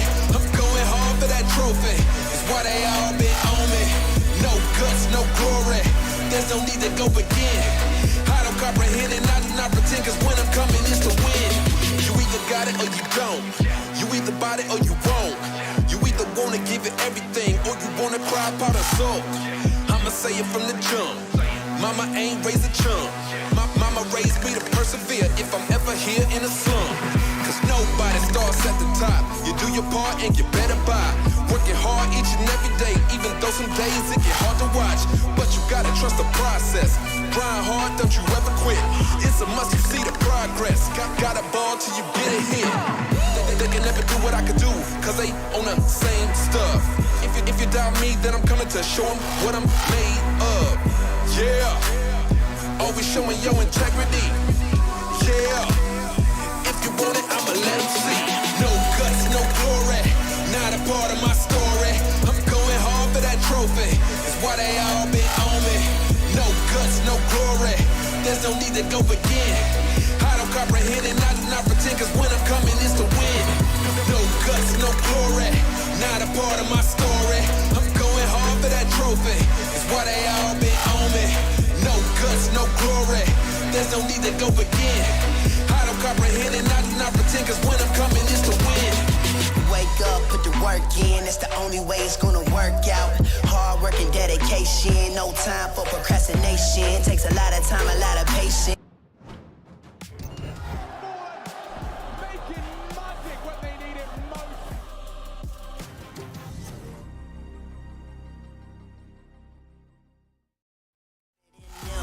Gotta push yourself to the limits. You cannot lose if you are not in it. You gotta lose, sometimes it's to win it. Don't get discouraged, it's just the beginning. Yeah, turn up. Don't end up a Timmy Turner. Don't get caught up in the streets. Don't get caught up with a burner. Don't be a slow learner. Oh no, you only get one shot, one chance. Talking March Madness at the big dance. Talking big man, don't care if it is like no guts, no glory, not a part of my story. I'm going hard for that trophy, that's why they all been on me. No guts, no glory, there's no need to go begin. I don't comprehend and I do not pretend, cause when I'm coming it's to win. No guts, no glory, not a part of my story. I'm going hard for that trophy, that's why they all been on me. No guts, no glory, there's no need to go begin. I don't comprehend and I do not pretend, cause when I'm coming it's to win.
I like the way you try, even though you know you will fail. Sometimes I give you hope before I take it all away from you. I'll never let you win. I feel you caving in. I'll never let you win. I feel you caving in. I never get tired taking down your empire.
Hello, everybody. Welcome back in. Bit of an extended break there for that one. Our next game involves Nine Pandas. They were getting themselves finished up, of course, in their previous showing. So, you know, we were waiting around a little bit. And then, of course, the players have got to have a fair break in between. But we are moving into our next game of Counter-Strike here. Nine Pandas up against the Sinners. I think should be a really great map here, to be honest with you. These two teams in pretty good form at the moment. Nine Pandas... particularly in this tournament. Also, they've played each other sort of the past couple of weeks. So, yeah, I think it could be a real fun one. But, yeah, as you can kind of see, some extended games, to say the least, throughout the day so far. Yeah, no, for sure. For sure. Things didn't start well for Nine Pandas in their previous game. We'll come back to that in just a second. But this is how there was across the board. We had that 13-10. Aurora made, as you put it, the cosmetic comeback, but it wasn't really anything to look at. Sinners, a nice 13-11, though, over that of the Paravision side, which I think is good, right? I think to have that under your belt, really been a little bit of confidence in towards this. Sinners are so close. They might even now be mathematically at least on the brink of qualifying. At least a win here would do exactly that. This is, of course, the schedule for the second round of game. We've got Nine Pandas Sinners. Over in the B stream is going to be Monty Aurora. C stream, Paravision 3D Max. And, of course, that D stream is going to be Saw versus Rush B. This, yeah, is kind of a really interesting position that we've put ourselves in with how things are at the moment. I think for Paravision, they'll be kicking themselves. They really did start to show up on towards new, but it was too little too late. And for Sinners, they just squeezed it across the line. Kind of similar to kind of the result we had with ours, where saw a very good half, little bit of a choke, but they've done enough, I think is probably the way to put it. So, too little, too late. The age-old anecdote, all of the rest. Coming towards this game here, though, it is big. Sinners, like I said, they're so close to locking themselves in. May even be there where they've locked themselves in for that next stage, or at least a win here would guarantee it. However, Nine Panthers, every single win they get is massive because they're in that middle of the pack, because they're kind of close and they're on the brink of being able to push that top two. They need everything. They need to be able to turn this across the board. Currently, it's Rushbeat and Sinners who are that top two off the back of the games we've just. We can take a look at the standings here to see kind of where things are fleshed out across the board. Like we mentioned, is that Rushbeat and Sinners at the top, both sitting 4-1. I think they're getting to a point of being more or less locked in place, but one more win would guarantee it. 3D Max and Saw are breathing down their necks, however, so no real room to make errors here for either of those top two sides, as 3D Max and Saw are always a bit of a fearsome feat. And of course, for Nine Pandas, that loss there has made their lives very difficult. They need to, at the bare minimum, go 2 for 2 in the last two, and even then, it could be close. Yeah, it feels like as well, I think something to maybe highlight here is the fact that Sinners are actually in a really good position because they arguably have, you know, two of the easier teams for their final couple of games. You know, Nine Pandas obviously betting in a new player, but have been on kind of a downward turn. This Monty team looking very, very messy, to say the least, and in a similar sort of vein as Aurora, where they've had a poor start to this tournament. They were in the grand finals of the Res qualifier for the full showdown, and they lost that. You know, so there's a lot of Counter-Strike going on, but it's maybe got some negative energy around it. Whereas Rush B, they've got Saw, they've got Paravision. Certainly, you know, no teams to shake a stick out there, but we'll see. They've looked very, very good throughout here. So I'm curious. I'm very curious to see how they'll do. But Sinners, for me, it feels like are, as you're saying, in prime position, and just with the way that their results have panned out, their final couple of games here, should be able to win them. Should be able to win them. But time will tell. You know, could be interesting. Nine Pandas. Again, another team that have got some really great individuals. I'm a big fan of Dilladez. Clack's looking really good at the moment as well. So, you know, it's a bit sad to see Seized go, but again, another personality that's maybe difficult to work with in places. But, you know, the Nine Pandas team, they've got that potential behind them. However, and I'd kind of already seen this a little bit on HLTV because it was already up. I don't know how I feel about Dust 2, man. Such a risk from Nine Pandas. I'm not going to lie. Sinners have got to be one of our most tenured teams on this map right now. Only been out a few weeks, and they're already up to 15 maps played. So testing them on it is brave, let's say. Yeah, I think that's probably one way to put it.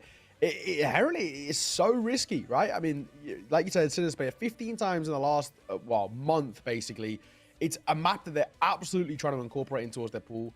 And I don't blame them because, you know, for Sinners, it looks very, very good. They've actually been able to put a really decent performance on it. They've got a 6% win rate. Generally speaking, this is a map in which they felt very comfortable on. And I think there is, for me, that big risk where I look at this and I say, for Nine Pandas, yes, it's a map in which is popular and kind of favored, I guess, within the region, and always has been. Dusty has been a bit of a CIS stalwart, so to say, but it is just the fact that you are testing Sinners as super informed Sinners as well on this map. I don't know how I feel about this. There's the one little caveat of these two sides do play each other a fairly decent amount, especially over the last few months. They've played in a variety of tournaments, even in ESL Challenger League itself. And for the most part, Sinners are the ones taking the victories, but it is quite back and forth. I mean, Sinners have got 3 out of the 4 best of 3s in their favor, but a lot of maps going towards Nine Pandas. On paper, this has always been kind of a 3-mapper. So now they're in best of 1 territory, because it is that, you know, quote unquote coin flip in that best of 1s. There is a world, there is a chance, there is a conversation to be had here, but fundamentally, I'm with you, man. This is a really decent kind of spot that Sinners are in. I think at the moment, you know, they missed out on the Pro League spot itself by a loss in 3rd map overtime. So they were so close here so far, but that hasn't deterred them. That hasn't, you know, broken the mental, I think, which for a lot of teams, if they're a little bit more unstable, it could have, you know, being so close to that finish line and falling apart, you kind of can lose a bit of motivation. Thankfully, it's not the case. And for Sinners, I'm still pretty high on their stock. I think they're really, really good. I've been playing great Counter-Strike. So far, this tournament looked very clean as well.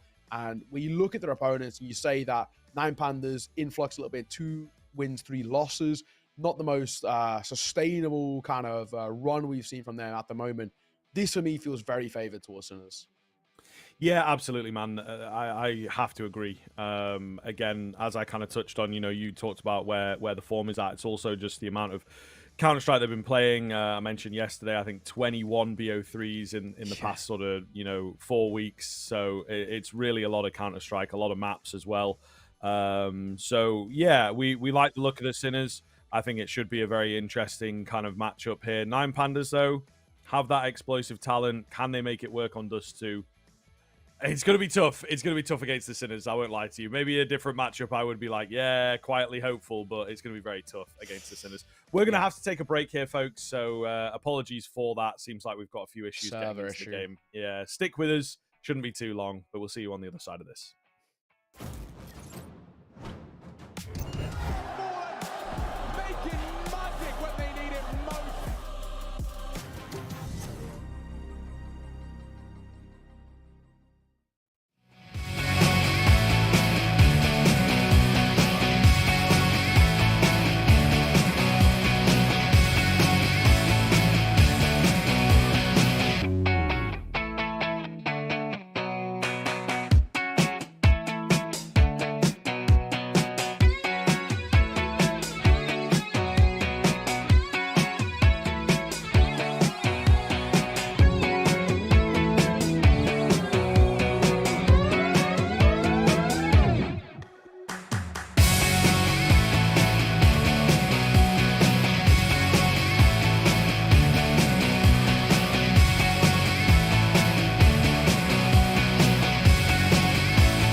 can see the world. Aren't we all insistent to be small?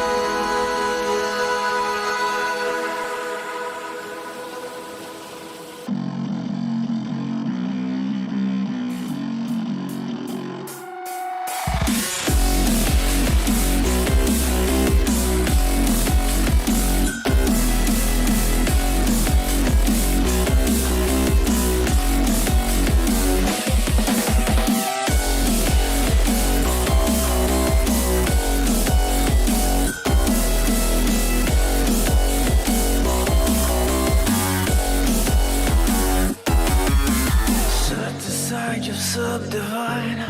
I'll show you how it's done. There's no sight we go inside. The man is the one. You build your walls with faith in God.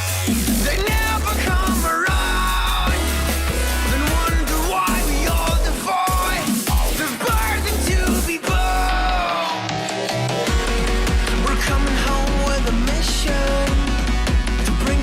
To a terrible land. We are here to your mission. We are many of one. We're coming home. Making magic when they need it most.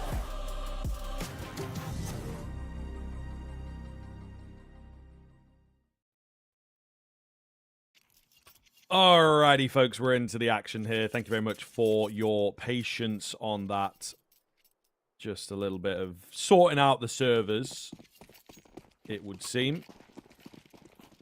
Either way, Dust 2. I am excited for this one. We'll see what 9 Pandas can cook up for us.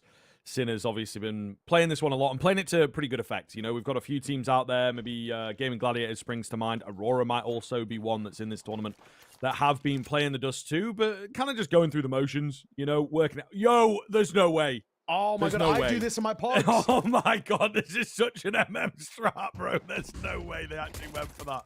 Oh, that's so crazy. Magski gonna find a clean headshot. B-stick does go down.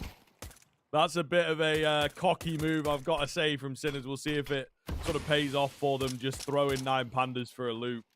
I love it. I love it. I do that in my MMs to Same. limited success. I've seen it in like an Instagram reel, TikTok yeah, it was, kind of thing, you know? against Mo. It was Yeah, yeah. Mo was on stream and it happened to him and they all died and he started screaming. Great clip. Great clip. It actually does work. If you buy armor and you tuck your head, you actually can do some damage with it, but they didn't commit, boys. Come on now. They should have stuck with it. It's actually quite difficult to clear. You can take like 3 or 4 body shots. So if you can hit a couple of heads, you are chilling. Indeed. Maybe in the future we'll see it. However, 9 Pandas, they're a bit annoyed that the cheesy strat was pulled out against them. Glowing will find the 2-piece from short. Shock, all that remains here. Oh, and you might get bested by some timing, unfortunately, for him. Looks to be the case. Bit of work for Clax, but he'll take it all the same. So, pistol flying in for 9 Pandas pretty cleanly as well. No crazy kills for the Sinners, so you'd imagine an eco hit. Yeah, I don't. Oh, well, never mind. Actually, I'm going to force in. Oof.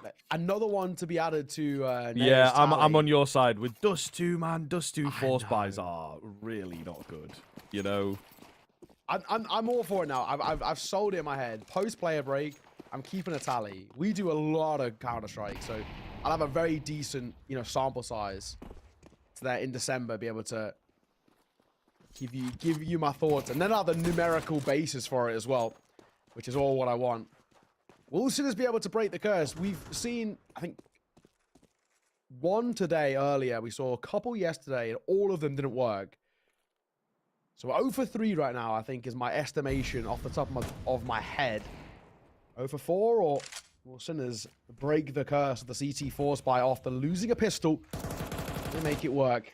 So far, they show a little presence, but a little bit tentative to fight. Oh my god. Yeah. Bye-bye. Good control now. However, a little boost up Still, Des will get bested, so we're still kind of even here. But, you know, a 5-7 and an MP9 to hold the defense on A. Not great, is it?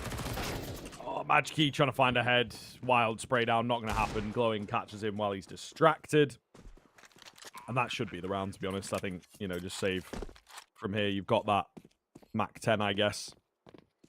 Get some money in the next round, maybe. But, yeah, not going to happen into this one. And I don't know. It's a wet noodle forced by man on this map, for sure. Yeah. Maybe back in the day, you get like 2 or 3 scouts going and, you know, get a sniping towards T-spawn. You never know what you might find, but definitely not now. But even then, like in my mind, I was like, they're not going to force it.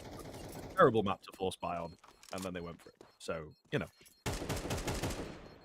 I'm not a huge fan of this one, and we can be but at the very least, there's the one little silver lining of 3 staying alive means that they can just kind of utilize those guns back in again.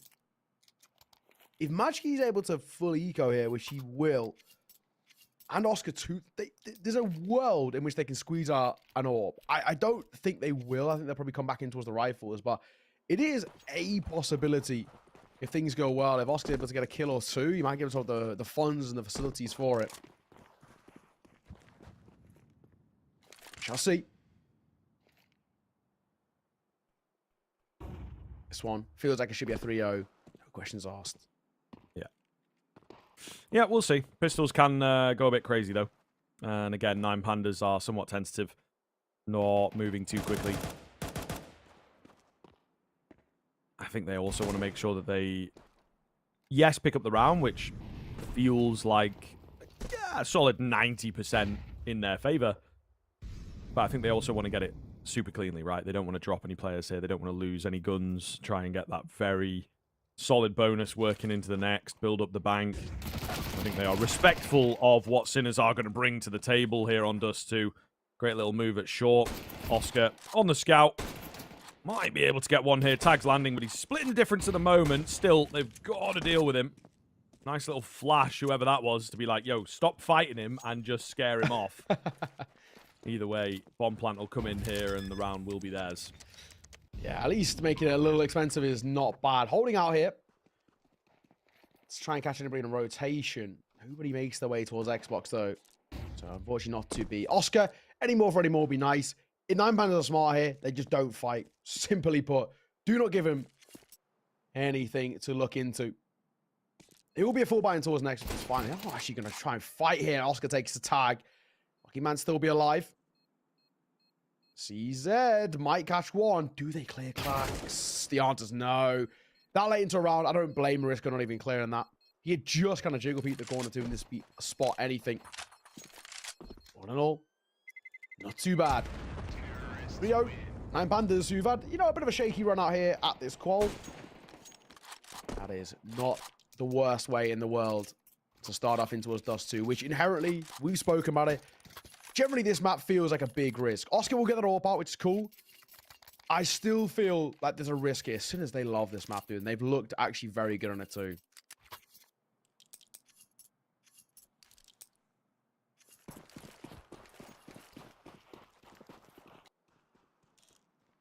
High disbalance, trained in, looking for an early pickup.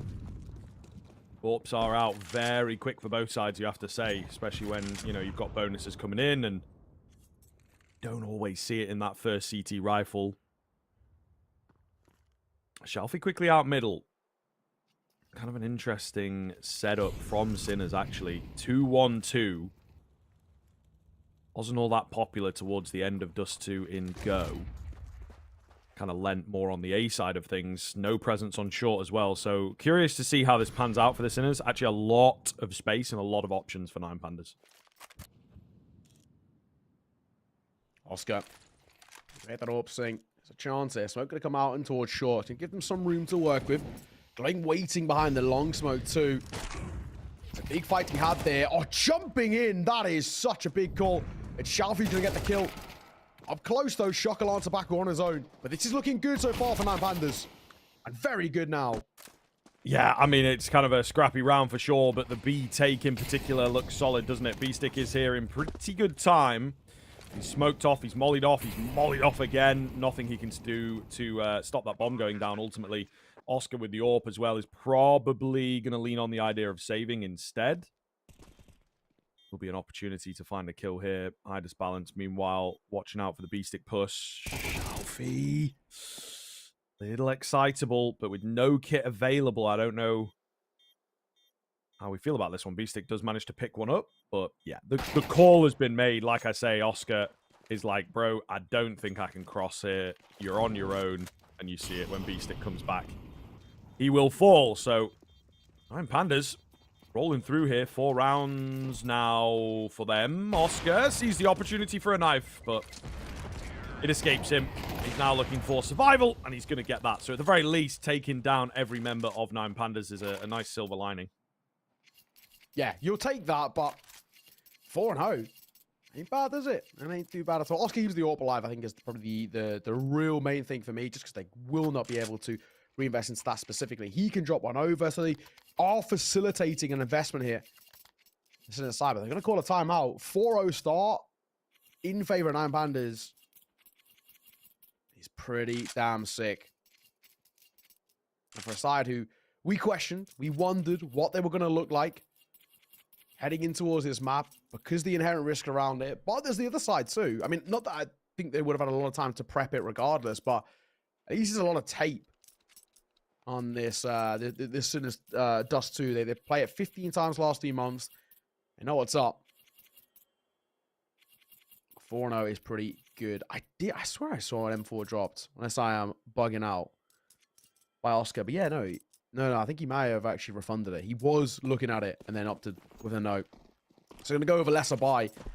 He did have the money to drop one over if he wants to, but he actually opts to drop a upgraded pistol, and that's about it.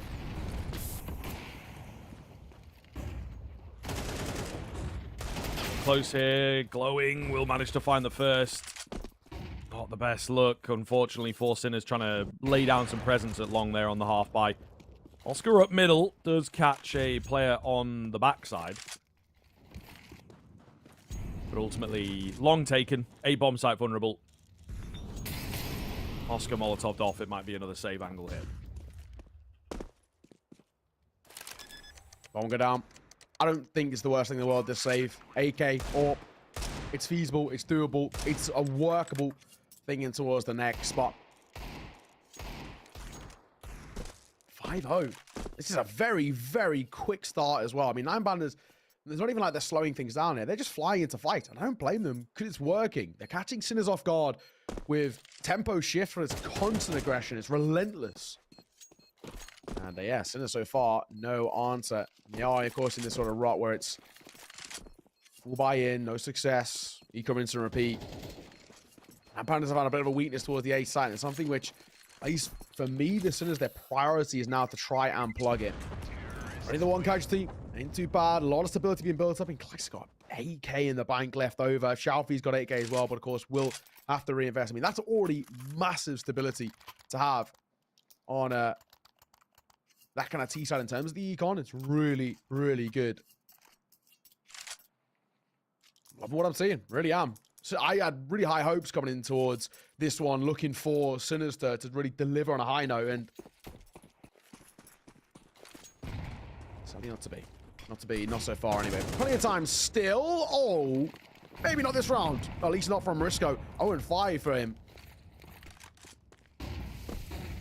Yeah, not the best. Shock, meanwhile, flashed up a little bit. Oh my goodness, somehow still alive. They've not quite spotted him. Is it enough to work with? Majki watching the rotation across. Again, no kills presenting. 3 versus 3. However, this B-bomb site, man. Infamous for the lack of retaking ability. Statistically the worst thing go. Indeed. It was impossible. The second you get a smoke down doors, give up. Oh, he doesn't quite land. Yeah, I don't know, man. I don't know. They're still sticking around, and, you know, you try and maybe test the water, think that it's a bit different, but we'll see here. 3v3 is not awful, to be fair, but the crossfire, you can see, going to be very difficult to split up. They know about it. Oh, and they line up. It's Majki with the team kill, unfortunately, but I think they were both gone there. Dilladaire's also a tough angle for Oscar to beat. Gets good timing. One more for him, but Idis Balance trained up and ready. Flawless run continues here. Oh, mate. This is beautiful. There is little to nothing to complain about. Nice shot at the tail end, but hey, this is a really decent spot. And we find ourselves in at the moment 6-0. I'm kind of baffled by what's happening because Sinners look like a bit of a shadow of their former selves. I've caught them on this map not even that long ago, and they were clean, really clean. But look, anything but. Oh my God, Oscar though. Trying to single-handedly bring them back into this. Finds that first. Another one jumps into a suicide as well, so Oscar might get a second crack at it. Crossing though, the flash is brilliant. Majki gets caught as well, and an overextension. Shalfi gets a freebie. Oscar creeping forwards here to try and pick up the pieces. Flash, really solid. Glowing going to find the head of both players there out on towards long, and it swings heavily back in favor of Nine Pandas.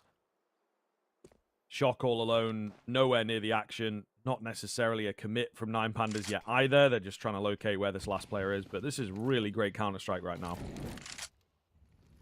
Over towards Cat, and that'll basically nullify any sort of a conversation in this one. Shock, anything for us? Maybe. I mean, in all fairness, you've been given the space, but it's a nice shot from Glowing. It really is. Beautiful work. Beautiful. 7-0. I'm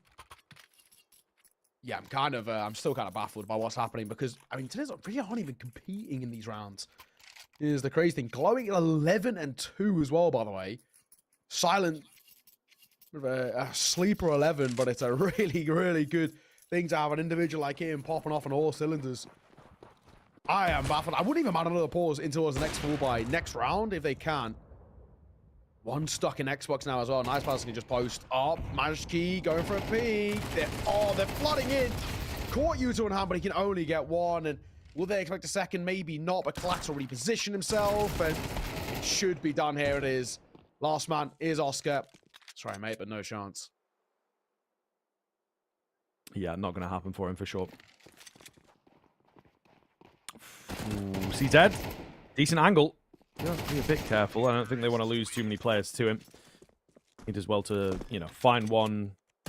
Kill bonus has been increased. So there you go. The CZ is back. But yeah, 8 in a row now from Nine Pandas. Sinner's going to have to turn this half around if they want to stay alive. And it felt like such an important BO1 for them, really would have locked them in if they managed to find this. But it's not looking too likely. Big, big turnaround required. Tough one. Tough one indeed. Open Marisco. Post up, double orb setup is the play here. I'm going to boost Idis Balance up. This is a nice little angle. Gets you good coverage over towards short. Such a difficult angle on the other side to try and find.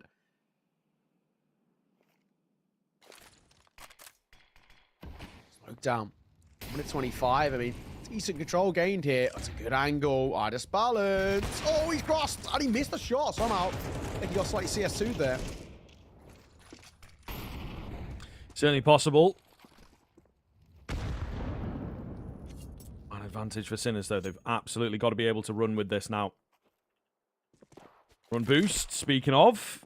Not going to find anything for Nine Pandas, but, their control of short, their attacking towards short has actually been really, really impressive for me.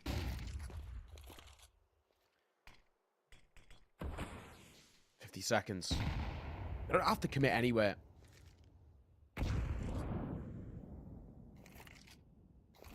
Looks like they want to end towards A. I mean, there's 2 players here to meet them. A third deep out long. I think a lot of this comes down to whether Glowing can get out. I don't really know if he can. Molotov over towards Ram, but no one is there. Pop flash over. Shalfi needs to clear sight itself. Up close. Oscar. One. Looking for a second. He can spot the top of the head, but he can't hit the shot.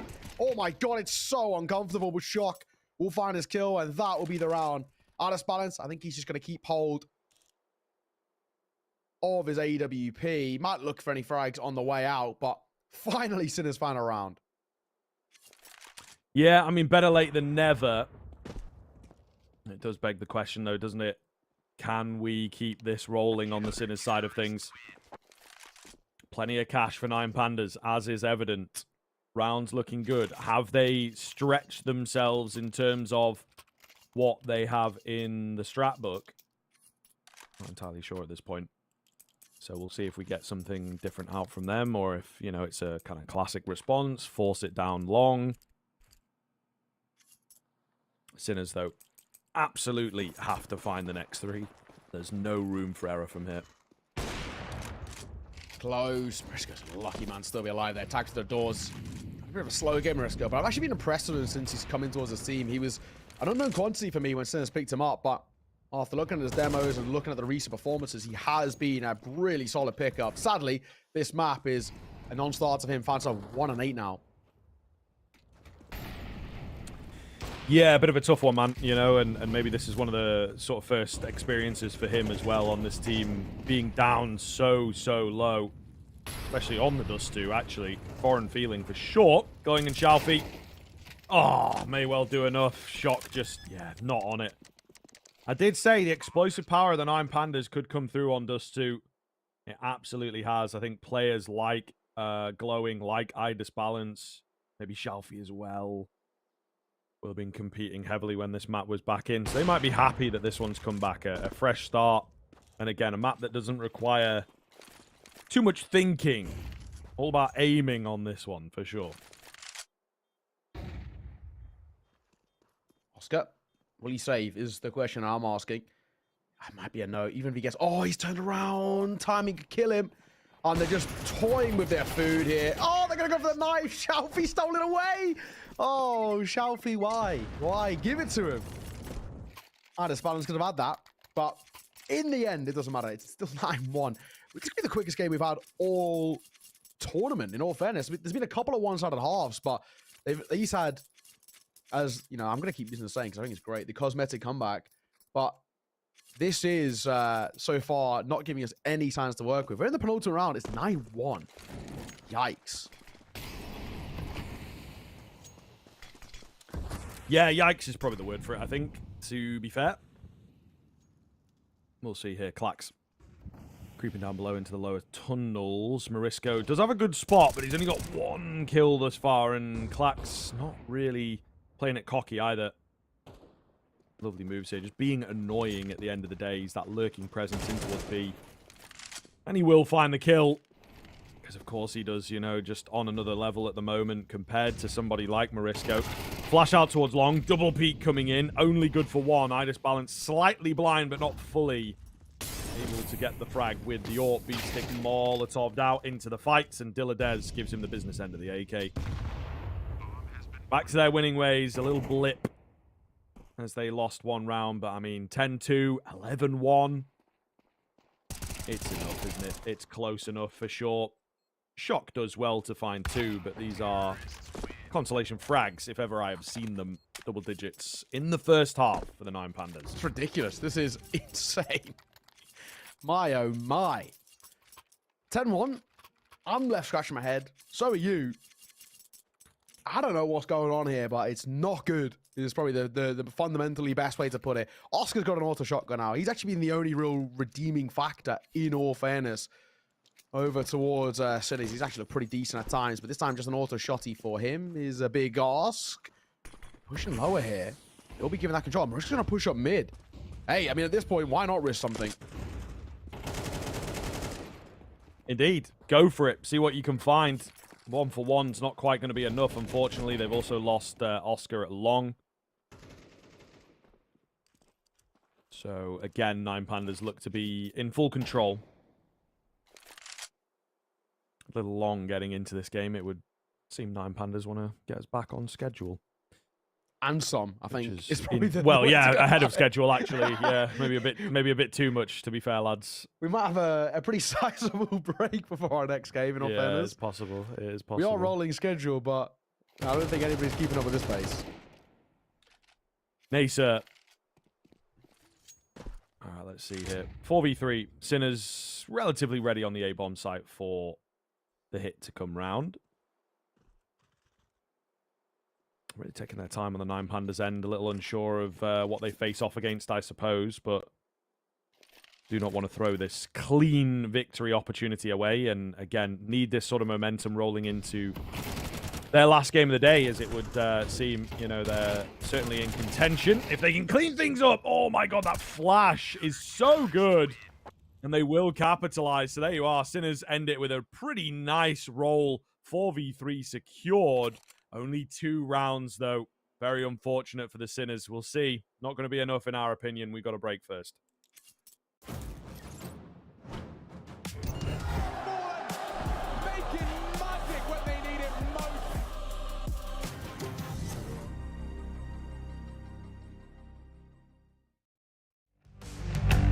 You're running from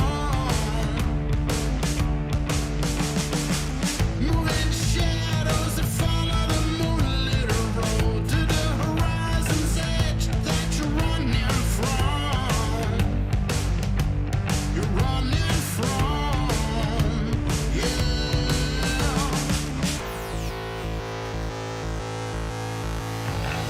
The ground shakes to the sound of the beating drum. It's high stakes, don't get caught in the hailstorm.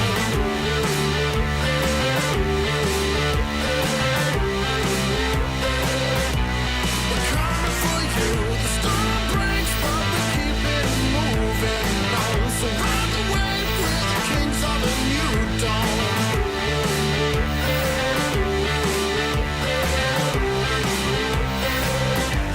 We're coming for you.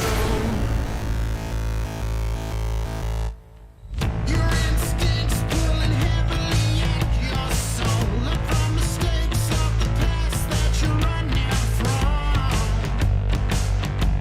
You're running from. The fire's burned deep inside of you, keep you warm. Keep standing deep from the edge that you're running from. You're running from, yeah.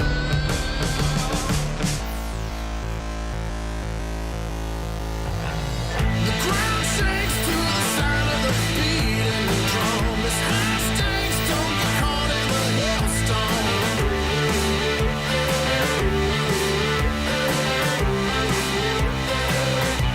We're coming for you. The storm breaks, but we keep it moving on. So ride the wave with the kings of the new dawn.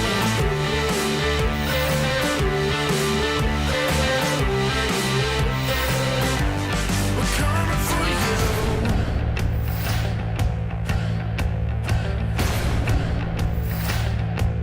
We're coming for you.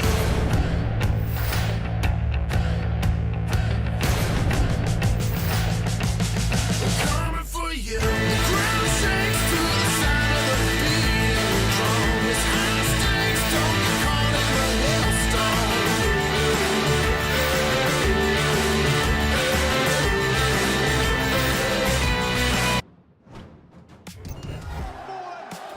Making magic when they need it most.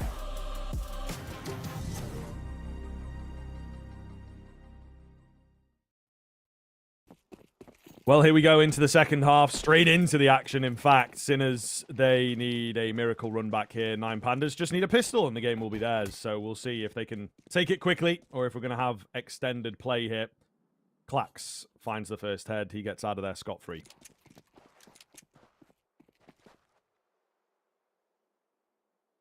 Yeah, not gonna say no to that one. I don't know, man. There was kind of nothing to talk about really off the back of that first half. I mean, yes, that final round was like okay from Sinners, but they've got no leg to stand on in this game. They've got no foundations to fall back on. It's kind of a wild situation. They're contacting up short here, but they're a known quantity as well. 9 Pandas, they play this smartly with just the numbers. This should be a bit of a walk in the park, but it's not a committal play to A just yet. I'm trying to bait in fights, which they might get to a degree as they call for a bit of a freeze. But, oh my god, flank coming through. But Clax, they're waiting for him. Gets a tag and he falls away. Goes back in for seconds. And he might catch one on the rotate, but he can't. Julie's here. Dilladez, flanked out a little bit. He could still do some damage. Not going to happen. Shock's found another with the P250 as well in the meantime. So looking pretty damn good here. Has to be said for Sinners. Glowing and Clack's the only two that remain. And again, retaken on towards B. Now, at least it's a bit more open in the pistol. But yeah, you see what happens. You got to battle the Glocks. And they are hard to peek into. So Glowing, I think rightfully so, going to back off. He's not taken any damage here. So one would assume he's not taken any armor damage either. Cheaper head armor, might not even go for that. Might, you know, look for like a FAMAS around this Kevlar that he's got. At the same time, we are Counter-Strike players at the end of the day. He wants some kills. He wants some action. He's not going to get it, unfortunately. Sinners get a start, which is nice. It's better than nothing, but so much more needs to be done from Sinners before I even remotely get to any sort of a conversation about them kind of being in this game. And it's one of those where I need a lot more. I mean, probably I would say at least a 7 before I even remotely open the door, and that's just opening the door itself. Let's see, Pop Flash is going quick. Oh, Clacks will find the head of the first. It's getting a little messy as they're on top of each other. Oh my goodness, what is going on? Hard to track, hard to really get an idea until you look back away from that kill feed and you see 2 versus 1 in favor of the 9 Pandas. Shock with it all to do. Half HP as well. He does have the bomb. That's his one advantage here. Beyond that, I really don't know what to make of it, and I think he has to try and take a fight before attempting the bomb plant. He's also weary of, I think, where Glowing is in particular. How's this even possible? 1v2, they're going to have a little look in. Oh my god, that's so risky because there's no ability to trade. And now you've given Shock an opportunity. The MP9's got to stay active. You've got to stay on the move. The swing is not good enough. Oh my god, 9 Pandas have won that round and they get an AK2. Oh, do you know what? I actually don't even hate the contact B play. I don't hate the rush or anything of the sort, but man, that one has to hurt. That was your chance to kickstart some momentum, and it immediately gets shot back in your face. Brutal stuff. Brutal.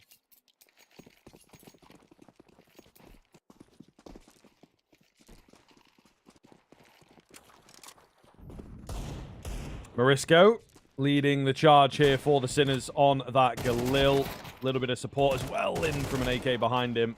However, are they going to be able to get those weapons in at the right time? Just charging down mid, looking for fights.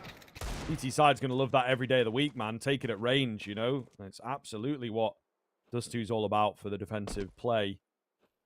Shock remains alone again. Been heard for sure with that drop. Definitely know about him now. Got a bomb to recover. Got a deagle. You know, it's really not good for him. Oh, again, we maybe have to give this guy some respect on the peaks, but not going to be able to take any more than just that. So, 9 in a row from Sinners going to be required here, sir. Yeah, you don't sound very hopeful, mate. You not a believer? I'm not. Not in this sense, anyway. Yeah, I can't say I am. Look at the buy as well. Oh, man. If you don't laugh, you'll cry. This actually is probably the best way to put it. They went for a force themselves, doesn't work. They now have to try and make this one stick. We got 3 Deagles. We got a Tech-9. We got a Scout. And Oscar tries to catch one of the cross. And, well, he can't, unfortunately. Molotov early. It's Shock who will try and play up close here, but he's actually the only one who will show that B presence. Oh, Dilladez. Cheeky peek round the corner. Spots one. Not looking to commit too hard. Oscar. It is slightly close, but I think there is a corner of a wall in between them as well, to be fair. Dilladez will be the first one to open up here. So a pretty good look for 9 Pandas to get things concluded. Shalfie on the corner. Good angle. This nade. Oh, they could do damage, but they just pull away a little bit. So only does a bit of chip damage. And it's a work of it. Still looks like they want to go towards A. Feels that way. Shalfie on the edge of the smoke here. Looking good for him. Double piece. And that might just be the final nail in the coffin. Oscar with the scout, of course. There's a few tagged up members. Yeah, could certainly get away with a scary kill or two. And that's the big difference maker. Oscar up above the smoke as well. What is going on over there? Dilladez all alone. He's going to fake out a flash towards long, and it could work for him, you know. I'm not sure if they tracked it. Seems like they knew what was up. And a chaotic finish. A 2v4 converted there by Marisco and Oscar. Honestly, not that bad. I'll take it. I mean, a lot more needed again now to get us into a position of being comfortable about this, but it's better than nothing. But it will have a big knock-on effect over towards the buy of 9 Pandas. In some cases, they kind of have to force it. They're going to call for attack timeout, but yeah, they kind of have to force. I mean, Glomming hasn't got enough money. Clax has bought half armor. If he's saved, I mean, they could basically try and leave a couple out to dry. I don't think it's worth it. I think, honestly, with the rounds you've got in arrears, just reset your econ, play things a little more safe, a little more smooth. I think that is probably what they will do. But all in all, 12-4. Sinners, not dead just yet. Not dead just yet, but a 12-4 scoreline. So much more needed out from Sinners for us to even remotely get to a position of being comfortable. And of course, that is kind of you can't really replicate that sort of a round. It was just over fighting from 9 Pandas, losing a little bit of that temperament. They won't make that same mistake twice, you'd assume. He would indeed. Shot to open us up here. Looking good. Glowing on the 5-7. It's Shalfie as well. Working around this smoke. P9 picked up. Gotta watch out here, fellas. They're on pistols themselves. It is a mess. Shalfie, 6 bullets. Can he find another? No, he can't. Oscar, meanwhile, lurking in towards mid. Brings it down to a 1v2. And okay, I was going to say, maybe the bomb is Shalfie's advantage. He wasn't expecting Marisco to still be around. Sinners continue extending play here. Up to 5. That was a 4, so there are a buy to be had here. Shalfie might actually not invest in... That's what I was saying, actually. I'm thinking about how they're going to get an AWP out here. Make sure they have enough money. Shalfie going to buy a flash. I think with 3k and loss bonus, you might be all right in terms of getting towards the AWP. It might be a little close, maybe a little bit lesser utility, but we shall see. Either way, a 5th isn't bad. Far from the conversation still yet about this map for Sinners, but better than nothing, at least saving face a little bit of what has been a pretty rough show of things. 10-2 at the half, and you know, losing that force as well. If they hadn't lost the force, maybe we might be into a little bit more of a redeemable position, but it made their life significantly harder. Oscar for 2. Nice and simple. These pistols just being pulled apart.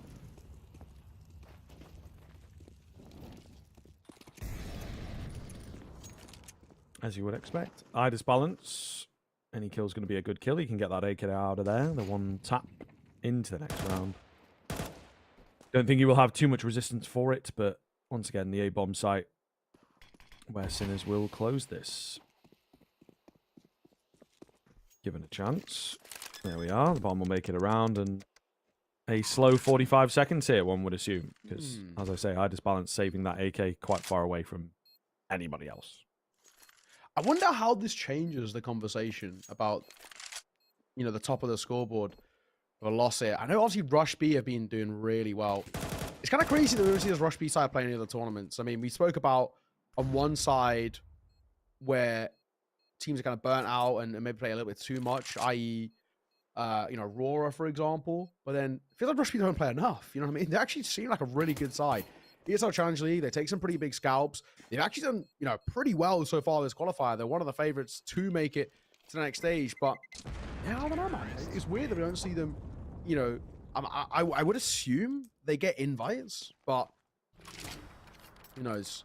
Who knows? And from my understanding, it's not an organization, or at least not that I can find. It's just a mix, but they still seem pretty good. The one thing that is maybe a little bit of a nicety over towards Sinners that makes their life not complete misery is Rush B also picked up a loss too. They've lost already to Saw 13-7.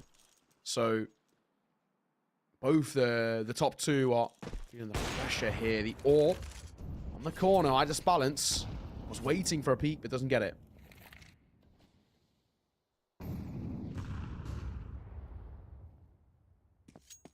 Dilladez alone.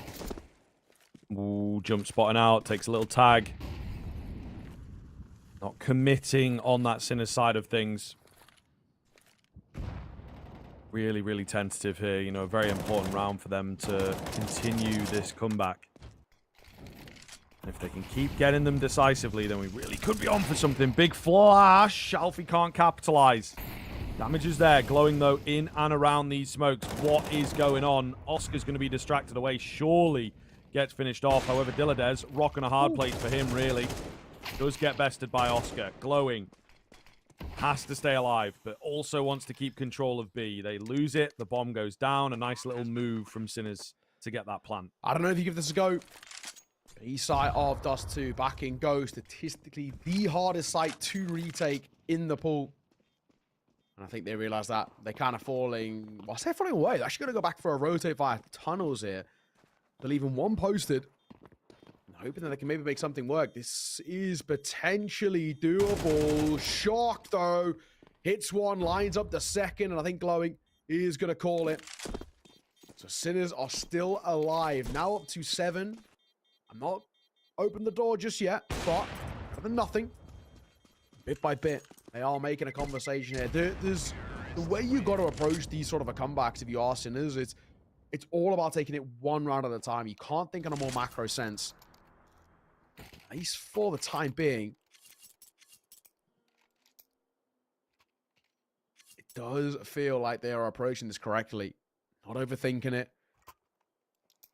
Bringing a level in which makes you feel potentially confident, but you know the saying, you know, it's the hope that kills you.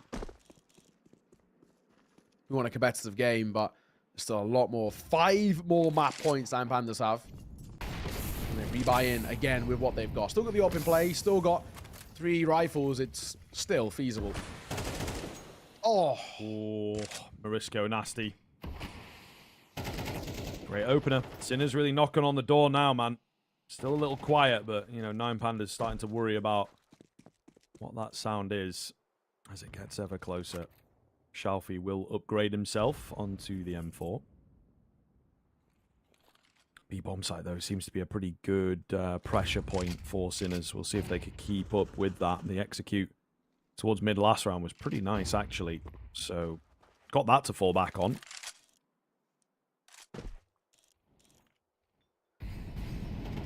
Let's go holding.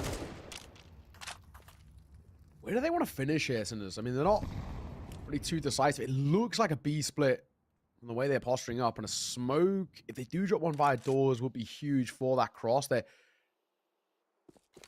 selling a lot of presence, but yeah, it looks like they want to go B. Now they are grouping up, and the 9 Pandas, no presence. They've gambled that day, and it's the wrong call. And I think realistically, even now, they've got to realize it's not going towards A, surely. But I think they're just too far away. Molotov comes towards short. Doesn't make a difference if the contact comes through. Glowing. He's out of there. That's the round. So Sinners, another on the board, kind of gifted to them. 9 Pandas getting a little uncomfortable here. And it's starting to show. Yeah, man. Looking a little scary, isn't it? Looking a little bit scary.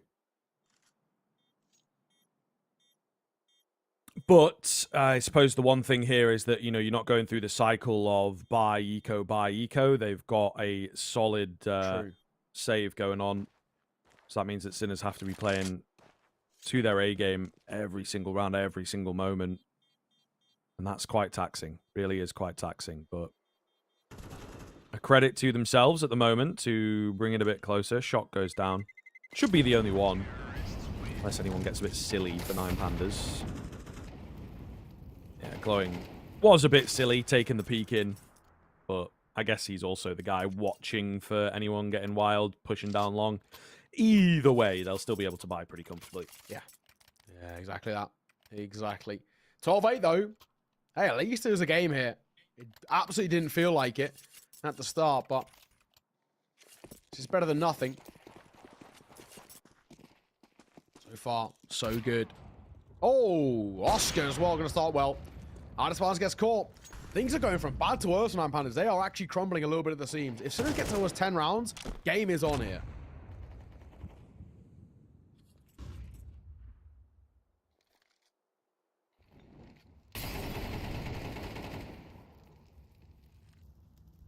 Glowing.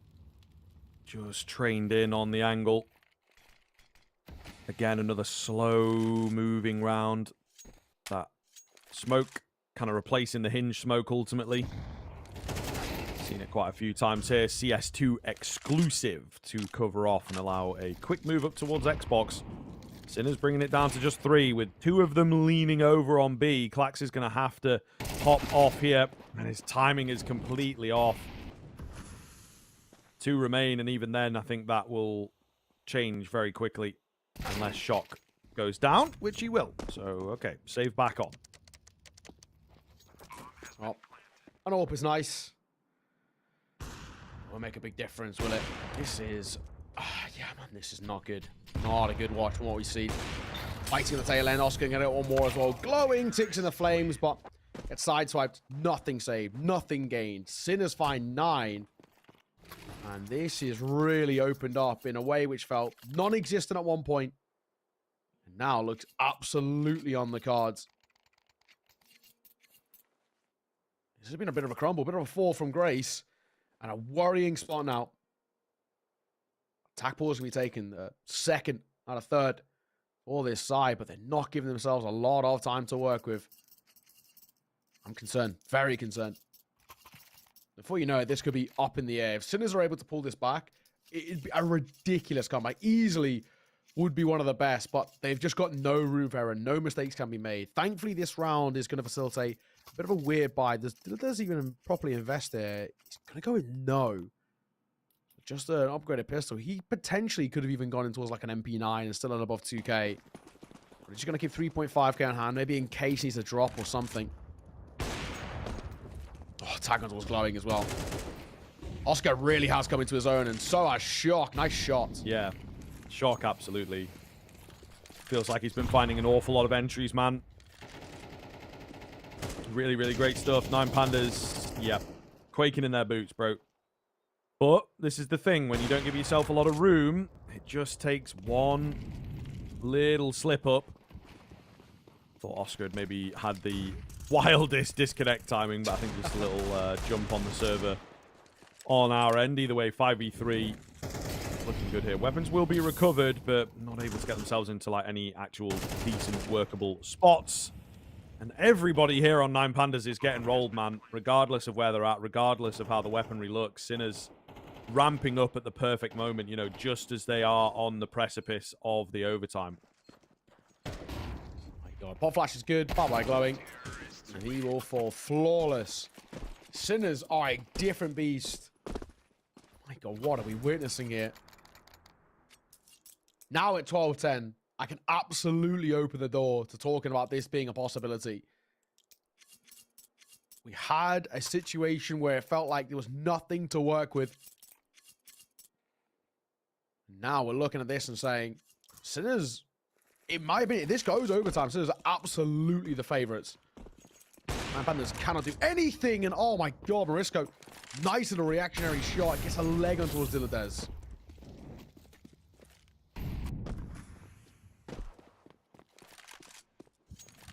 Looks decent. 9 Pandas again starting off on the back foot. Trying to run out through lower tunnels. Get that first frag. Not going to be the case. An interesting sort of setup here. 9 Pandas hardcore turtling on the bomb sites. Not battling mid at all. They've got, you know, eyeballs on it, but easily smoked off. There's not a solid presence down there. So we'll see. Making a move it towards upper. Contact play. There's 2 for the 9 Pandas here, but one of them is that low player of Dilladez, who's tucked in close. And teams do occasionally Molotov this. Majki, he's contacted out. Smoke will be broken. Nothing spotted behind it. Glowing was very close to the spam. And up close on the swing. Shalfie gonna get one and falls away alive. Maybe on a B-stick or trade. Shalfie, big find from him. Oh, it's getting dicey. Diladez does go down, but he's done a lot of damage. Flash in. They know that Shalfie's around here. Closet, though, it's so hard to clear. He gets good timing on the peak, leaving it just down to Shock. Lovely little bit of pre-fire, but 18 HP, 1 versus 3. You do not fancy his chances here, ladies and gentlemen. Let me tell you that much. Clax ready to strike. No. Well read by Shock. Oh, and he comes so close. Oh, my goodness. I mean, Sinners, you have to hand it to them. A really, really solid try. Another cosmetic comeback, as is the phrase of the day, it would appear. That one felt like it had a bit more behind it, but as it goes, you've got to keep them off of 12. If it was 11, they have that one round there where they can slip up, get straight back into it, and it's like, it's fine. We've already strung 5-6 together. Should be easy from here. Don't worry about it, guys. But when it hits 12, you have no room for error. Yeah. You know, you have no room for that 10, 20 damage that makes a difference. Yeah, Shalfie well played as well. They needed a hero, and one stepped up, right? Shalfie really good at work from him, but that's a huge sigh of relief for Nine Pandas. They take a win, though, and one which they desperately need. Sinners taking a loss might throw a bit of a spanner in the works at the top end of the table. We'll have to see. This final game of the day could be for all of the marbles, but until then, we're going to throw this one to a break. Sit tight, ladies and gents. This last one, you don't want to miss.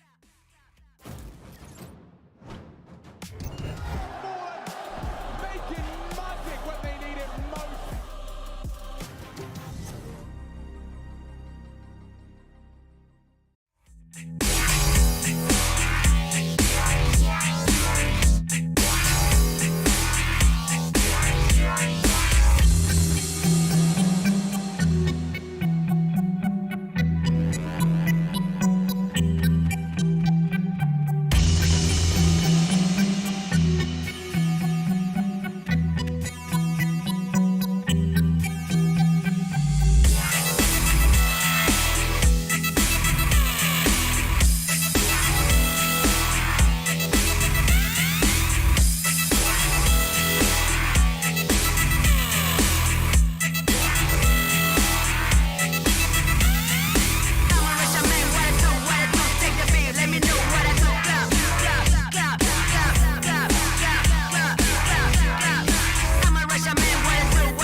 glory, not a part of my story. I'm going hard for that trophy, it's why they all been on me. No guts, no glory, there's no need to go begin. I don't comprehend and I do not pretend, cause when I'm coming is to win. You either got it or you don't, you either bought it or you won't. You either wanna give it everything or you wanna cry out and soul. I'ma say it from the jump, mama ain't raised a chump. My mama raised me to persevere if I'm ever here in a slum. Cause nobody starts at the top. You do your part and you better buy. Working hard each and every day, even though some days it get hard to watch. But you gotta trust the process. Grind hard, don't you ever quit. It's a must, you see the progress. Got a ball till you get a hit. They can never do what I could do, cause they on the same stuff. If you doubt me, then I'm coming to show them what I'm made of. Yeah, always showing your integrity. Yeah, if you want it, I'ma let them see. No guts, no glory, not a part of my story. I'm going hard for that trophy, it's why they all been on me. No guts, no glory, there's no need to go begin. I don't comprehend and I do not pretend, cause when I'm coming is to win. No guts, no glory, not a part of my story. I'm going hard for that trophy, it's why they all been on me. No guts, no glory, there's no need to go begin. I don't comprehend and I do not pretend, cause when I'm coming is to win. Wake up, put the work in, that's the only way it's gonna work out. Hard work and dedication, no time for procrastination. Takes a lot of time, a lot of patience, a lot of heart mixed with motivation. On the days that you feeling down, look in the mirror for your inspiration. Like, woo, just notice, never stop, never quit. People wanna see you doing good, but never better than them. Gotta push yourself to the limits. You cannot lose if you are not in it. You gotta lose, sometimes it's to win it. Don't get discouraged, it's just the beginning. Yeah, turn up. Don't end up a Timmy Turner. Don't get caught up in the streets. Don't get caught up with a burner, don't be a slow learner. Oh no, you only get one shot, one chance. Talking March Madness at the big dance. Talking big man on campus. Like no guts, no glory, not a part of my story. I'm going hard for that trophy, it's why they all been on me. No guts, no glory, there's no need to go begin. I don't comprehend and I do not pretend, cause when I'm coming is to win. No guts, no glory, not a part of my story. I'm going hard for that trophy, it's why they all been on me. No guts, no glory, there's no need to go begin. I don't comprehend and I do not pretend, cause when I'm coming is to win.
Well, here we are, third and final game of the day here. Final BO1 as well. We move into the best of threes tomorrow. Very excited for that. The ex-Guild Eagles and Bahawi waiting in the wings to see who is going to make it. And there is still, I would argue, some jeopardy here towards the top. And in particular, Neo, the way that it's worked out, actually, bit of a banger that we've got. Saw up against 3D Max. They're 4-2 at the moment. So are Sinners. So are Rush B. So this is going to get very, very interesting right at the tail end, man. This is a big, big game for both of these teams. You can see how the previous ones went down. Ultimately, 9 Pandas really messing things up. We thought that Sinners were a kind of a shoe-in. Should have been the favorite there. It's on Dust 2. They couldn't take it. It ultimately should have been more one-sided than 13-10. Yeah. So, yeah, it's getting very, very tight here in the final BO1. I was doing a little bit of maths, right? So 9 Pandas, even if, which is impossible, but everyone was to lose and, you know, things were to, for them to be okay and be in that 4-win bracket themselves, they would still lose a round differential. So they aren't making it through. But then, like you said, this is a really interesting spot that we kind of put ourselves in off the back of these results. 9 Pandas, spanning the works, beating the side. Aurora getting another win, which is good for them over Monty. Again, showcasing kind of how rough both of those have been. But we are really into a bit of an interesting spot and heading into the final round of best of threes here before we head in towards tomorrow's playoffs. It's only 2 teams out of the 8 that will make it. Let's take a look at the standings so you can get an idea of what I'm talking about. We have a massive tiebreaker at the top. 4 teams find themselves 4-2. Winner of Saw 3D Max, which is of course the game we're going to be covering, will potentially give them a chance. Sinners will be taking on Monty. So, at the very least, that's a game in which surely Sinners should be winning. Yes, they struggled a little bit to start things off, but surely they should be winning that one out, which more or less means I feel like they're guaranteed. Rush B, Paravision haven't been consistently awful, so there might be an upset on the cards there. Basically, what it's going to come down to, though, is round difference. I mean, whoever wins out of the Saw 3D Max side puts the name in the hat. It's just whether they can get that round difference. Right now, 3D Max, they have 0 round difference. They're bang average. So I think for them, they would require a bit of a miracle of basically going like 13-0, 13-1 kind of vibe. Saw, they've got a round difference of +8, which is very good. Yep. Rush B on +10 and Sinners on +12. So it is seriously tight at the top here. And, people like to complain about best of ones, but I think in this format where it's consistent across the board and it is, a multiple day best of one, or the same thing at Yala, I think it actually is really, really spicy. So for me, I'm looking forward to this. There's basically between, like I said, top place of Sinners and third place here of Saw. Only 4 rounds be the difference, make or break. So Saw can come in towards this game and, really kind of beat the brakes off 3D Max. I think they probably have a decent chance. However, it will also come down to other results. So this is feeling like, last day in the Premier League type of vibes. All the games being played at 3 p.m. ready to see who's going to win that Premier League. This is kind of what I'm feeling here. Yeah, it's possible, man. It's possible. I've just been out towards the Etihad campus and, what is it, 9-20, I think, all over. Yeah. Yeah, so, it can make a difference, and it could be a big, big change for these teams, of course, getting yourself ever closer to that Pro League spot. We've got Nuke as well here between these 2 teams now. Pretty solid for Saw, I think it is safe to say. They will be pretty confident moving into this map, right? They've played it a couple times out. They played it today right at the start. 3D Max on the other side, actually yet to play Nuke. So that'll be kind of interesting. Whether they can, bring an A game to it. Decent map for them for sure. Maybe teams not really wanting to test them on it.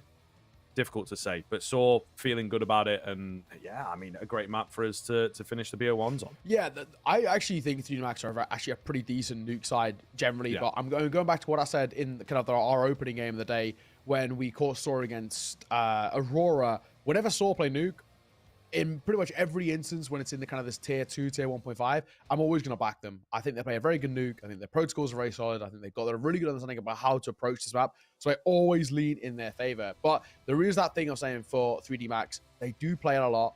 They played even more than Saw technically in the last few rounds and with a better win rate. So on paper, there is arguments to be made that they potentially might even be the favorite in this one. For my eyes, I'm going Saw here as my team that I think will win this. But like we were talking about, with the round difference, with how close it is at the top, this game has to be clean from Saw. They have to come into this and really set the tone. If they don't, I don't know, man. This is a tough one. But yeah, I mean, it's quite an exciting way to go in towards that final best of one. Yeah, absolutely, man. Absolutely. I'm really looking forward to it, you know, and we can kind of maybe keep track, check in at halftime, see where the other games are at, you know. Sinners definitely, it feels like they could be our sort of favorite moving up. Monty have not looked fantastic, to be honest with you. So, you know, if we say Sinners are going to win it, maybe it comes down to the Rush B game. And again, as you sort of mentioned, 3D Max are going to need a super clean victory here. If they want to be in contention, then also a couple things need to go their way, right? So, yeah, it's going to be tougher for them, but all the same, very, very exciting. Lots and lots and lots of different permutations of how things are going to go down here. Yeah, and I mean, it's exactly what we wanted. As we say, we get into the BO3s tomorrow, fully stacked day of that. 3 BO3s coming in, starting at 1 Central European, I do believe. So, you know, make sure that you've got your calendar set for that one. The ex-Guild Eagles up against, well, I suppose it depends on how things go. And then it's Bahawi is what I'm saying. The team that are awaiting there. A team that, you know, I'm not super familiar with, to be fair. Players-wise, yes, but name-wise, not so much. I believe qualifying through the sort of Hungarian local league.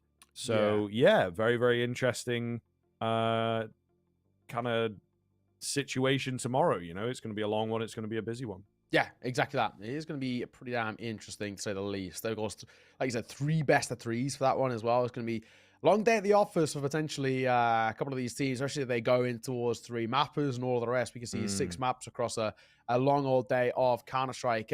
But that's all for tomorrow. We'll focus on now, the here and now at the moment. And this one is really, really interesting. I'm kind of tentatively awaiting how this is going to go as we look in towards what is all the different permutations of where this can go. Of course, the other teams that are playing, we're, like I said, keeping a close eye on them. I think in particular, I'm going to be looking towards that Paravision Rush B game, just in the sense that Rush B, you know, got Saw just behind them as a round difference. They got all of it. Or able to pick up the win, that could give them a lot to work with. But we're not ready to head into our game just yet. I think we have a couple of server issues. So rather than us waffling here endlessly, we're going to throw this one to a quick break. Sit tight. See you in a moment.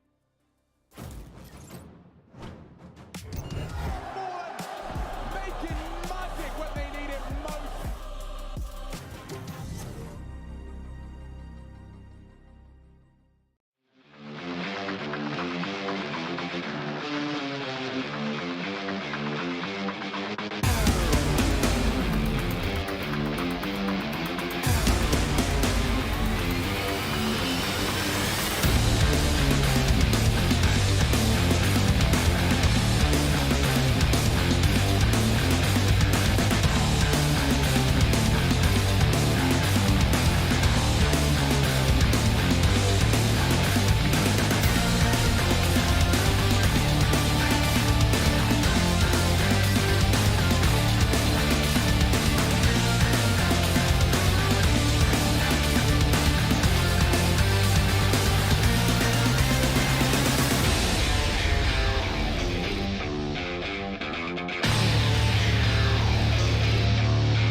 may call it a virus, but we call it the antidote.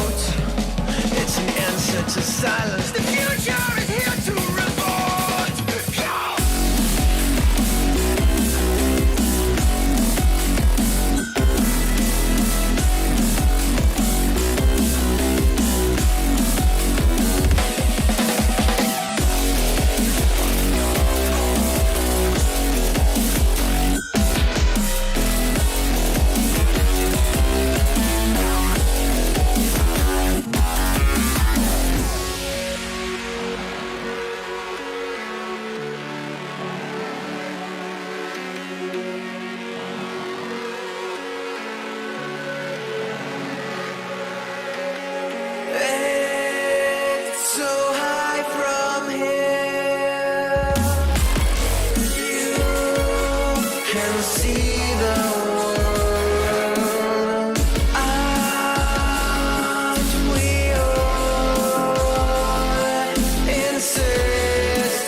Your destiny, slay your enemy, raise a legacy. No more apologies, trust your abilities, gather the energies. Pull yourself back together, been staying off track forever. Child of the nation, will seek redemption, time for salvation. Today is meant to be day of victory, time for history. Reverse the tendency, fight the entropy, channel your rivalry. You're playing. Making magic when they need it most.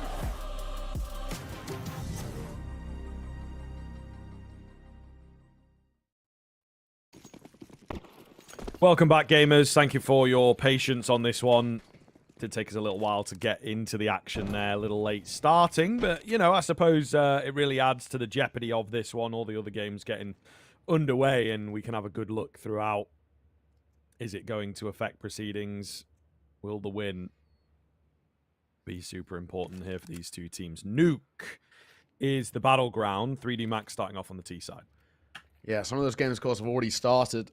Raw and 9 Pound, this one that doesn't really matter. They're playing Vertigo, the permaban of both of those two teams, because it doesn't really matter for them. And it's 6-1 to Aurora already. Trying to this one off. Yu-Joe's going to find that first. Looking for a second. He's now stuck between a rock and a hard place. He's hoping for support, but he's finding heads. Okie dokie.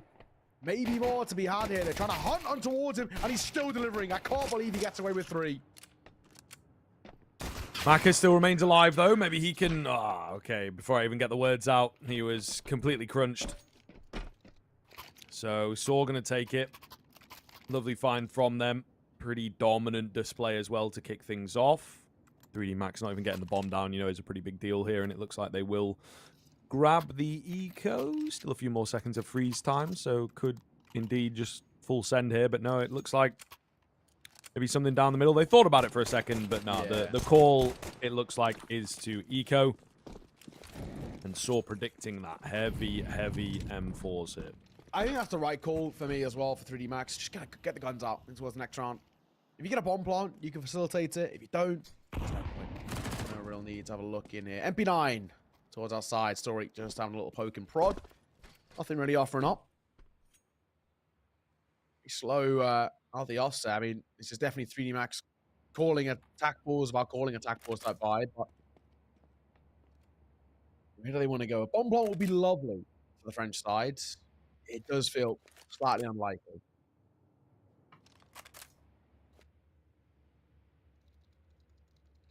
Rosdosh trained and ready to go. Maka on that P250 is looking to maybe get a cheeky headshot, but not really going to happen. Very slow pan down here from the side of 3D Max. I think, you know, if they can take away one gun, if they can do any kind of damage, they will be really, really happy with this. Roman sees that door open, going to call for some support here, but 3D Max really just not giving any peeks. I think they're actually trying to heavily bait them in, to be honest with you. And, well, yeah, Story, nice in and out, close the door. No witnesses. Nice and easy. Nice and simple. Yeah, like you said, they wanted to bait them into fights, and it doesn't... I don't really know what 3D Max are doing, because we have to go and die here, fellas. You know, the worst thing would be them staying alive, but taking away so much of the clock here. Kind of felt like a waste of 1 minute 20, I can't lie, but it ends as expected. A flawless round for Saw. 3D Max get nothing. I'm not too sure what they were trying to achieve there. I'm assuming it was just a conversation being had within the team itself, but either way, 2-0 start 3D Max in towards their first full bar. They're going to get the AKs out. So now they can start to have a look in themselves and what they can bring to the table. It needs to be a pretty emphatic run here of where we want to see this 3D Max side to showcase how good they actually can be. We know that they've been able to put up very stellar performances on towards Nuke, but it's now the time to prove it when it matters most, when the pressure's on. Yeah, absolutely, man. Quick down in towards Secret from 3D Max. Looks like it is expected. There's Mutiris ready and waiting, but only on that MP9. Certainly not the best weaponry for him to hold on and deal with the push down below. They're not fully committing, though. 3D Max really just sending the feelers out there, seeing what they can get away with. Roman. Molotov, backside. Very slow from 3D Max. In this gun round, we mud it to work with. They got down towards lower a little bit, and they're going to be kind of given all of this respect. They're going to be given this space. And you assume that's where they want to finish. Question is, the bomb isn't in tow with them. Moving forward as this three-man unit, but they've got to go for at least one here. Oh, the MP9 going to get two. Up close as well, and then he gets a third. Oh, man, that was so close to Materials, and he mowing them down. Oh, lucky big kill from him, though. Brings them back into contention here. The A-bomb site may well be ripe for the taking now. However, hidden away at the back of the site, gets caught completely off guard. There's a little bit of noise downstairs as well. That will seal the deal. Bomb plant comes in, Story to back away. Good work. Lovely work. And actually a nice little play at that tail end from 3D Max. When you're holding backside of that as well, you've got to be at least careful about the potential swing. And he doesn't expect the contact play out. Just like that. 3D Max are going to find their first. Every single round here matters in the grand scheme. This has been, a very close run out from the top teams in this unit. Saw, 3D Max, Sinners, Rush B, all vying for those two spots. Pistol pulled out. Story going to get his. I might even get away here. Off on the corner, and he might just escape. He's desperately trying, but XSC's hunts at the end. Whew. So will be 3D Max putting it first on the board and getting all the kills there. Interesting enough, he opts for the M4 over the AK, but realistically, it doesn't really matter. That is that first round for 3D Max for the French side. That's exactly what they would want. Rebuy back in. Double MP9. What Saw have got here. Aristosh and U-Jerks. Full bell to U-Tool, but much harder round in terms of the firepower.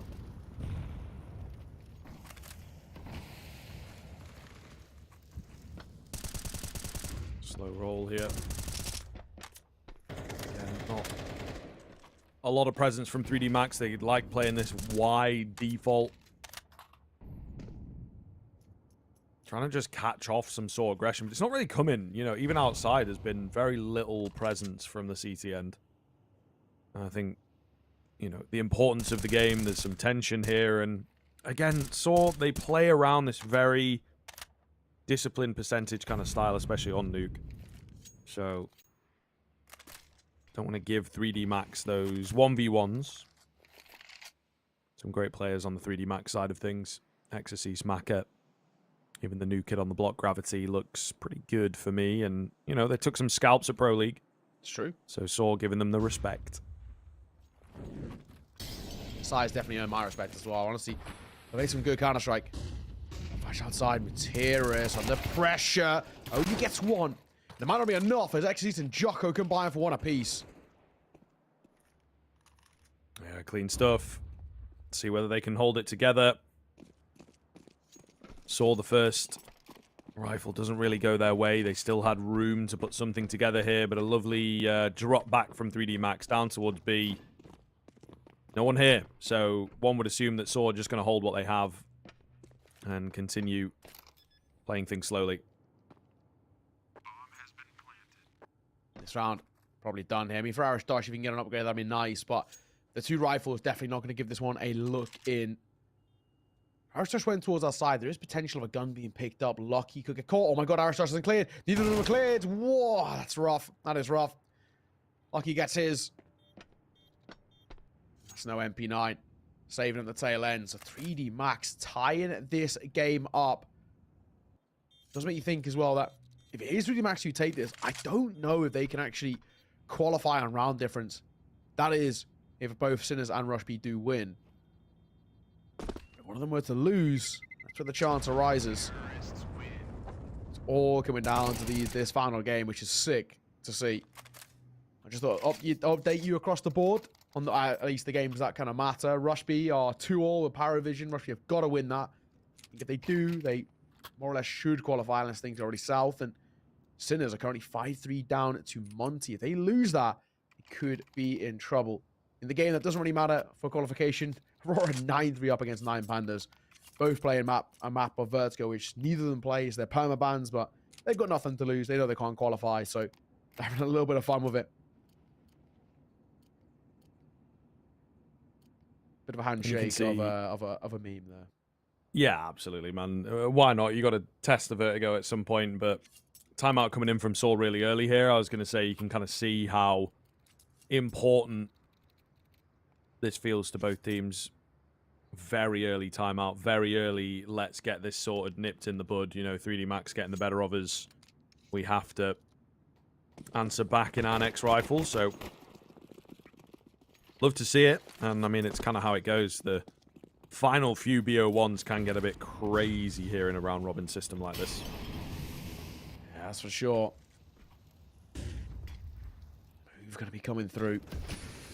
They phase that smoke. Gravity gets another one in his face. Let's take a little tag. It's the player in secret, which is the big one. Are they going to pop flash winners? Gravity's going to peek this. He will, and he'll win it with ease. Ujux falls, and that might be the round falling apart here. It's one rifle left for Roman. I'm not expecting a huge amount here. No, one would not expect, but we'll see. He might be able to get a little cheeky with it. There he goes, off the back of the flash, and he will take a couple names with him. Oh, goodness, getting a little interesting, though, into the 2 versus 2 here. Certainly difficult to predict. I mean, you've got to be careful as well. The boost coming up. Oh, this could get messy. They kind of fail the boost. Did Gravity hear a drop there? I think he might have done. Weary of them, but Mutiris on the AK still gets it done. 1 versus 2. Bomb is retrieved by Lucky, but my goodness, ever closer than we expected. You get a plan out here. The answer is going to be yeah. Story. Now doesn't want to swing and play this together. Oh my god, Lucky. 1v2 to 1v1. He knows the last is. He heard him in towards Vent. He's now waiting for the swing. You can see Story dance between the two angles. You haven't spotted him out yet. It's all about a timing play. And Lucky's going to win it out. My god, that is masterful. 1v2. And 3D Max take a lead. Brilliant work from the Frenchman. Not alive. That is such a bad one to lose as well for Saw. They needed that. Absolutely. It's just CT side nuke after all. 3D Max, they will call a pause off the back of it to A, celebrate, and B, have a conversation. Yeah, man, I mean, really should not have come that close. I think they will know that. In the same vein, some crazy rounds coming down, you know, and they also feeling the tension. All these rounds, all these little moments will matter. So we'll see as the timeout comes to an end. And they will indeed try and make things work here. I don't know. It's difficult to see, you know, what else needs to be fresh for that Saw side.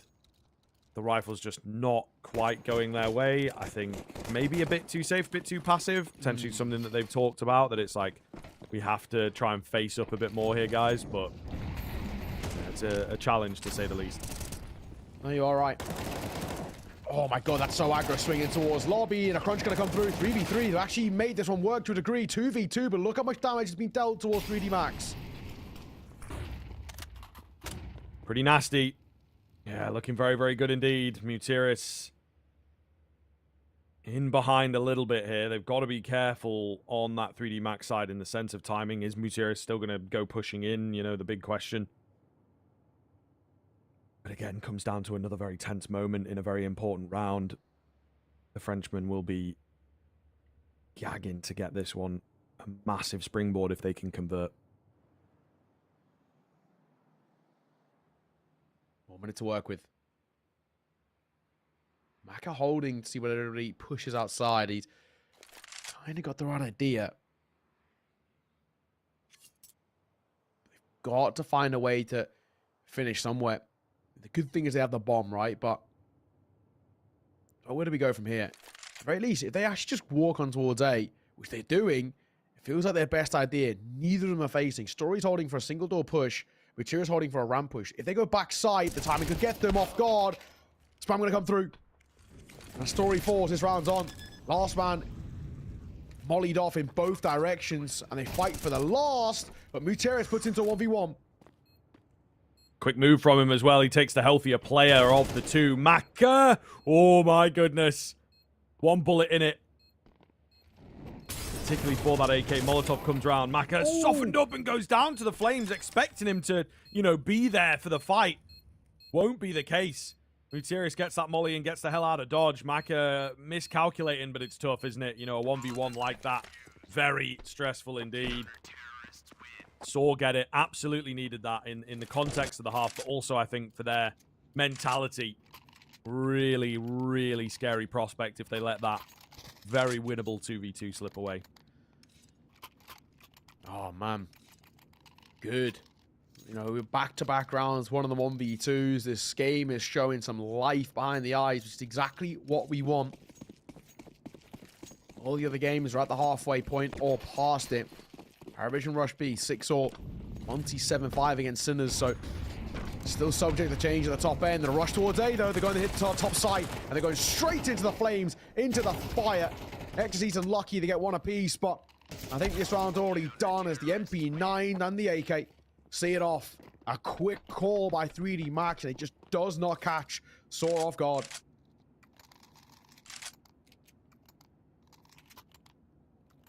All right. This is getting a bit interesting, isn't it? Oh, man, yeah. It just feels like every single round so important. And there is that air of, you know, not really knowing that it could be, but it's certainly not secured if you win this. You know, it's a really weird kind of mind state to be in, I feel. Either way, quick one here for the pistols, of course. MP9 looking to make some money. Story doing just that, but there it is. You know, they can weed their way in. Oh, and Story nearly getting caught. The M4 does get taken down eventually. I think they'll be happy if it is only the one loss, which is indeed the case. Super heavy min-max. Oh, it is indeed. Nice, guys. Let's go. All right. Not bad. 5-3, 3D Max, second time out called. They are feeling the pressure a little bit, 3D Max. Say no. Building up a stable T side is so important on a map like Nuke, and so far, a little back and forth has been not their best friend.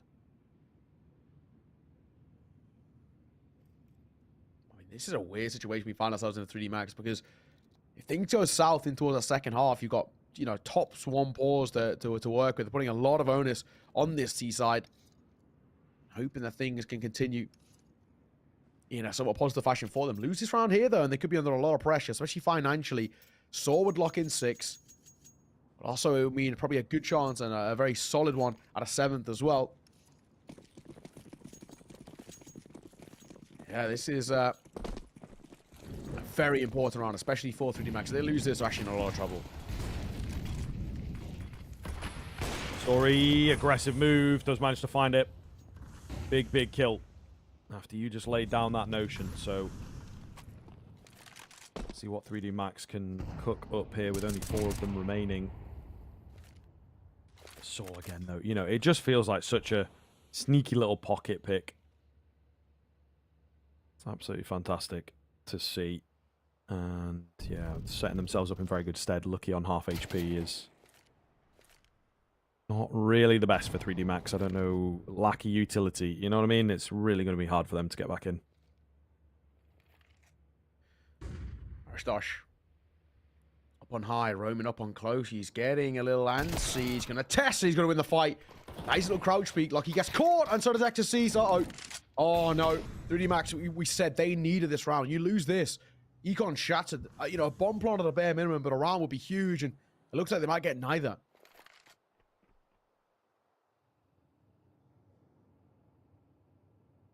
Yes, indeed. I mean, the save, I don't know if Saw necessarily going to look to take him out here. I think they will be able to save their AKs across. A little bit of an anticlimactic finish into it, but, you know, Saw looking really good. I thought for a second that 3D Max would be in their heads, but that timeout that came in ahead of round 5 from Saw really has made a massive change. They look brilliant once the rifles came back into play, right? So it was 2-2, 3D Max. They won out against anti-eco, and then guns back in. And Saw have taken over the game since then. They really have. 2 AK saved is... it's a small silver lining, but I think now, because you've got 2 saved, obviously no money that comes through, I think 3D Max kind of should force. I know it's weird, but... it's kind of an odd situation where I think it might even be the best play just to reset the economy across the board. Or if you do 2 hero AKs, are you then trying to hope that they can do a lot of the legwork? Looks like they're actually just going to half buy around those AKs. Couple of got pistols and hope that it can work, but Maka and Jocko, they can't win around here. I mean, they're going to be in a double eco situation, so it's tough, really is. So, guaranteed to the bare minimum a tied game. The way they're playing this should be a lead here, and already starting to talk about them being in a positive notion. Well, Flash comes out a single door, but Roman doesn't give away his position just yet.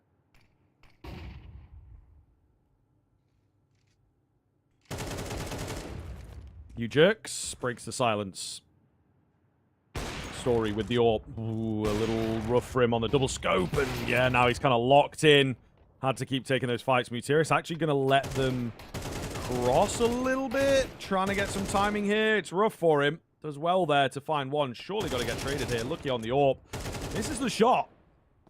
Mutiris will go down, but not before he's recovered the round all by himself. Mr. Jocko alone. Back turn. And an easy find in the end for you jerks. So here we are, up to 7. Saw starting to really steal this. Big round stake as well.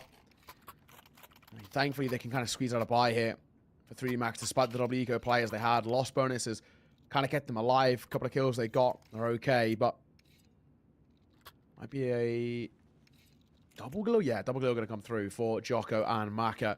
7 already is good. 3D Max are stuck in a really tough cycle in a must-win game. Already guaranteed that the best they can do is 5. They lose this, and we could even be talking about 9-3. 7-5 to 9-3 is drastically different scorelines, drastically different momentous shifts. It's all for them who, you know, a win here bolsters their chances of going towards the next stage, but also on top of it too, we look at this in the sense of round difference and how important it is. That could be the biggest thing for me. It's not even just winning the game and keeping the name in the hat, but actually maybe even guaranteeing it off the back of round difference itself. I mean, that 9-3 could be huge. This next round, again, next buy for 3D Max, they can't find a bomb plant. They're going to have a Galil-esque buy in the next again, if they are to lose that is.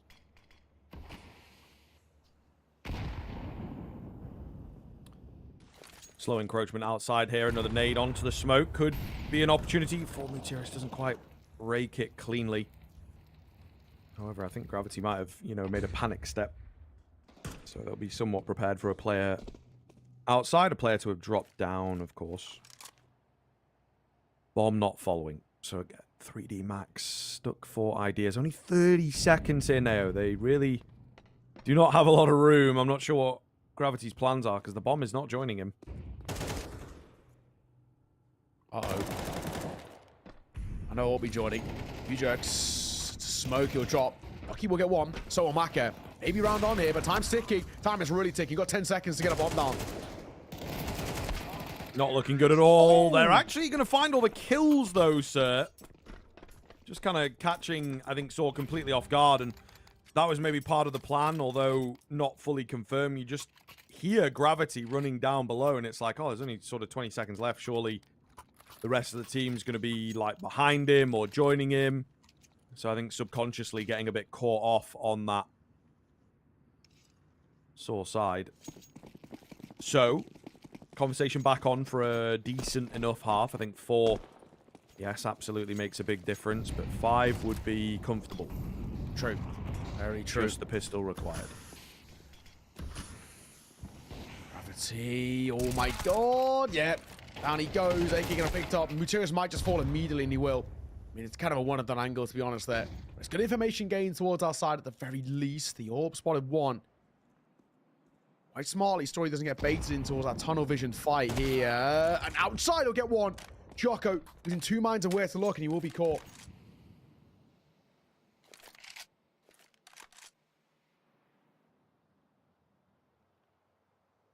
Again, 3D Max sent back to the drawing board here now. Not a nice look at all. Story will begin to encroach outside. Gotta be careful. Business end of Maka's up. Oh, who just spots him around the corner at the right time. That was a little dangerous from Story. He indeed will regret that decision. It brings 3D Max back into proceedings when I don't think they were really expecting anything to go their way for the rest of the round. Roman. Gonna tuck himself in towards blue box. Time ticking once again.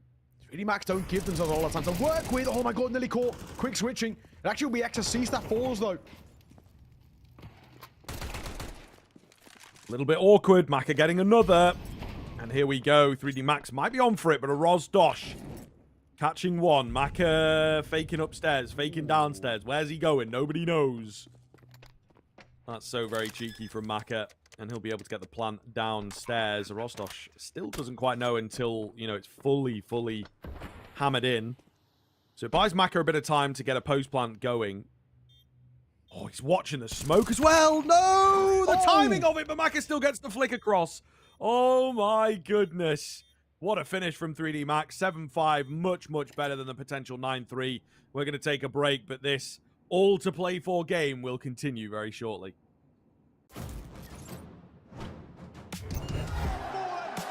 Making magic when they need it most.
Well, here we go, folks, into the second half. Oh, my goodness. It really is all to play for. Very, very close. Just having a little look there at half-time. The Rush B game, the Sinners game. Neither of them really clear-cut. Very, very close. Could swing either way. So a really important match here. As this continues on, Saw in the lead. Will look to pick up the pistol. Maka playing around that smoke. Saw just pumping the brakes. It looks like they want to go for a B here, and they're jumping across now. Jocko going to be tested. He's got Lucky up close to try and help.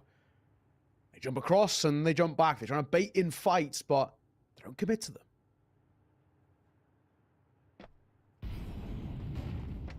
Jocko.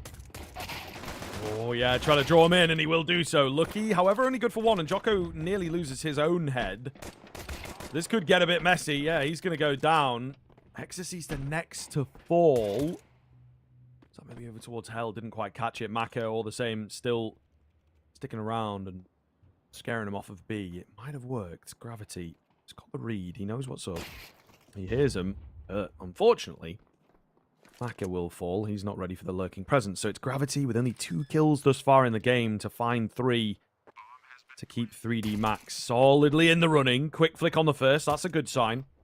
Maybe 1 or 2 more of those, then he might be able to get it. He's located a second. Where is this third man, though? He does not know. And as soon as he peeks in, he will be a goner. Big, big win coming round from the Portuguese lineup. Yeah, great for Saw. Massive to get that as well. In towards your T side. Give you stability. Give you a lot out the gates. So, not a bad little spot that you put yourself in. 3-round lead, and 3D Max are going for my least favorite thing, the 4 spy on this CT side. This does actually feel quite make or break. I mean, I feel like if you lose this for 3D Max, you give not only Saw a 9th, but also a 10th as well. Then we're talking a 5-round buffer, and before you know it, game potentially already done and dusted. Smoke is plumed. Maka thinks what I'm crossing. So they will actually get down towards Seeker, but he will hear it at the very least. Yeah, it could be a difference maker, I suppose. It's just kind of a question, isn't it? Like, how many blokes? They seem prepared. They've moved Jocko down there. But, you know, you can't really tell. I think Lucky now going to go to join him as well. So they're setting up for a B move. But it's not necessarily a B commit from Saw. They're kind of just chilling, hanging around, you know, seeing if anyone walks into a crosshair. When he comes down. Doesn't tickle the toes just yet. So, just trying to avoid a gamble stack, which is fair enough. But they're getting no information from that CT side. Oh, nice find. Maka's scout. Rip Story's head off. That's the opener that 3D Max needed. Absolutely. This could be huge. We'll see. Ah, the SMGs battling off against more SMGs. It feels like a pretty even fight, to be honest. Bomb going to go down. Roman traded immediately. So the only thing they have working in their benefit is the fact that they've got that bomb reset.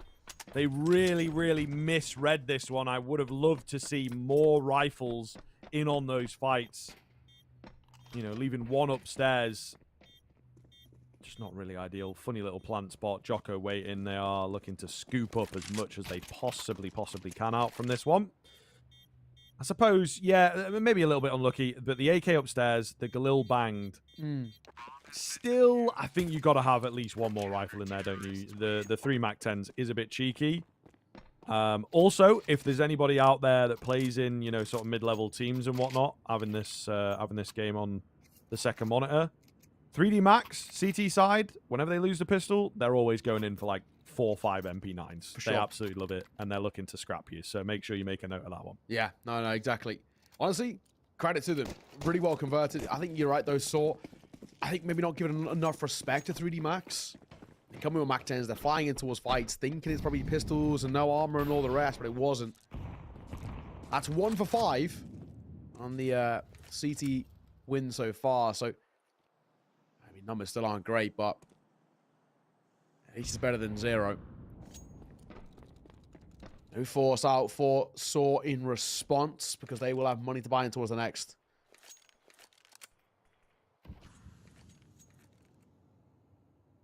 Let's see. Going to creep in forward here. Materis. If that door pops open, Gravity should be comfortably be able to rip his head off.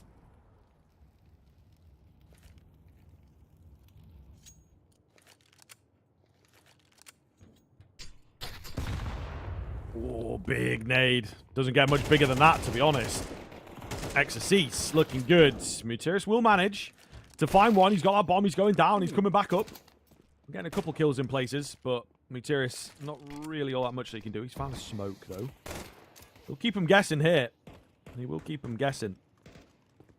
A little bit of Harry Houdini moves from Materis, but I don't think he's going to get anything else here, honestly. Anything would be nice? I doubt really anything's going to happen, though. A Glock, 19 points of HP. The bomb is nice. Unlikely he gets the plant hit. Jocko tucked into blue box. He swings at the perfect time. Nice and easy. Nice and easy. 7 on the board, and it's a one-round game, but back into the investments for Saw. Far from being game over just yet, but we are kind of getting close to it. We have had one result trickle in to Aurora. Beat 9 Pandas. It's the one that doesn't matter, in all fairness.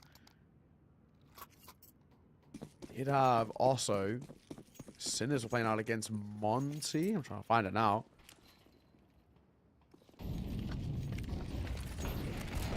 Yeah, Sinners picked up a loss there. 13-8 towards Monty. They could be in trouble. This could be actually winner of this match booking their spot in, which is crazy. Because that Sinners loss on the final hurdle. They might not make it towards tomorrow's playoffs. Oh, Maka! That's so panicky, man. Misses the shot, unscoped at the wrong time. He's lost a teammate. That's a big, big mistake, I suppose. Big panic for sure. Gravity will find a Rosdosh. Massive opportunity there for Jocko, but he can't capitalize. However, I quite like the fast flank here, and Roman has completely missed them, I think.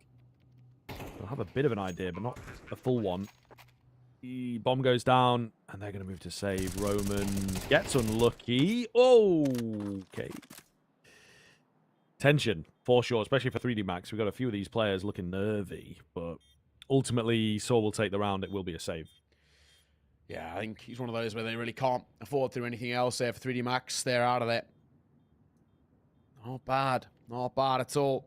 This game got some legs behind it. Back to a little bit of a 2-round buffer. Back to where they can start to build upon it again. And conversations opening. But at the very least, with 3D Max and that save of 3, especially that AWP as well, you can buy in towards the next. He just drops over. Gravity especially. Plenty of money for him.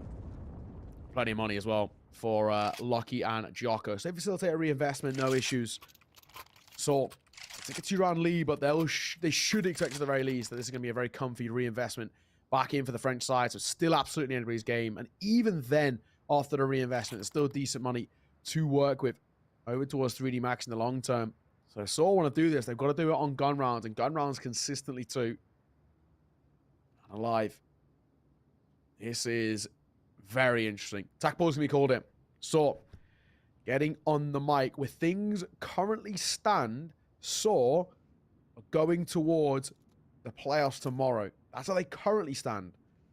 Sinners, they lost. They're losing. It means because of actually that round difference, currently that is, they are not making it through towards tomorrow. Yeah, winner of this guarantees a spot in towards tomorrow because that Sinners loss. And Rushby as well are still currently in a match themselves. They're playing against Paravision. They're 12-10 down. On the brink of losing. And then it becomes between, if I'm right in saying Sinners and Rushby. It's all to play for, is what we're trying to say. But winner of this basically guarantees a spot now.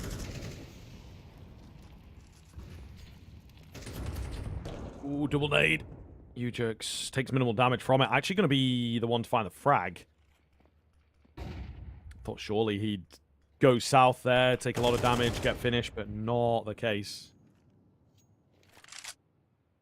Gravity, half HP as well, so 3D Max, again, a really, really tough look for them. If they lose one more, might be another save angle, so they're really going to need a hero here. Let's see, Gravity. Made a bit of noise, but nothing really coming his way just yet. With that opener for Saw, though, They know they don't need to rush. They know not under any pressure, basically, at all. They can pump the brakes. Try and force an engagement to come through. 3D Max have to get proactive in this sort of situation. Gravity holding. It's a tough angle to clear this one, though. Especially if nobody comes through main, but Materis is making a move. In comes the swing. 1 for Xyz, 2 for Xyz. Round on. Yes, absolutely. Lucky up top, looking for a few of his own as well. Down to the 1 versus 1. Roman goes in for the plant. The Molotov comes round. Maka to give him a bit of space to work with, but it might work for Roman. It's just a guessing game, it feels like. Oh, no way, Maka. Creeping out. Tip of the head, spotted, and Roman going to take it. It's tough for Maka, man. He was on that AWP. If he was on the M4 or AK, he definitely would have moved in faster, you know, and try and capitalize, but does not pan out.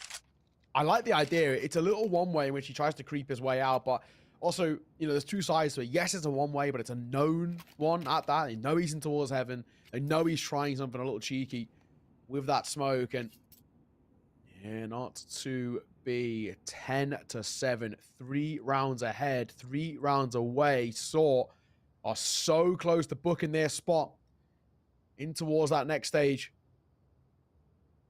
I say it a lot and I say it again. When I see Saw on Nuke, I always back him. So far, so good. And the big thing, you know, 3rd and final attack pool is called here by 3D Max. Even off the back of it, I don't really think you want to... I don't know if you want to force it. I don't think it's worth it.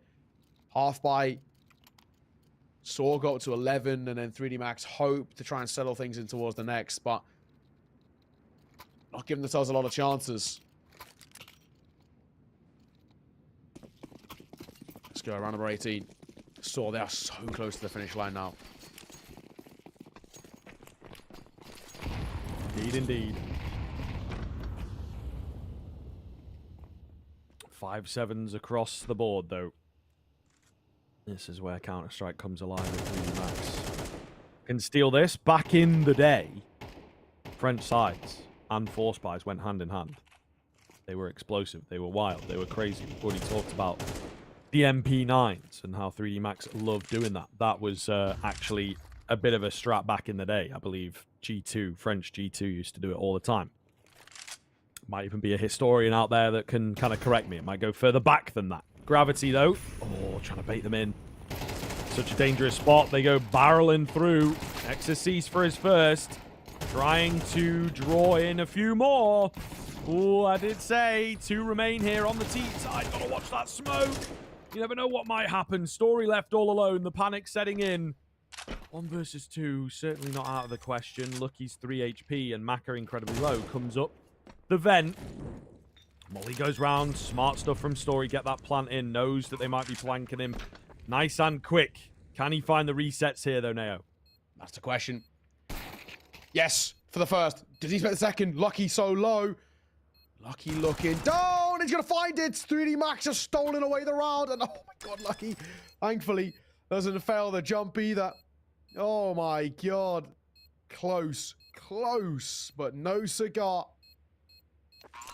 3D Max steal a round in which, you know, arguably never should have been theirs. Massive one to be taken. Really, really important. 3D Max stay alive.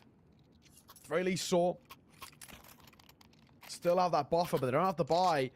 So again, for 3D Max, that has absolutely changed the narrative once again. They are going to opt for a force, though. Aristosh only got a Deagle. Roman only got a Deagle, and then 3 AKs. Make that 2 AKs if they refund for a Galil. Because they know they don't have any util. Oh, man, Saw, this is such a risky buy. Lose this, and they are in trouble. This should be 3D Max tying it up if they lose this.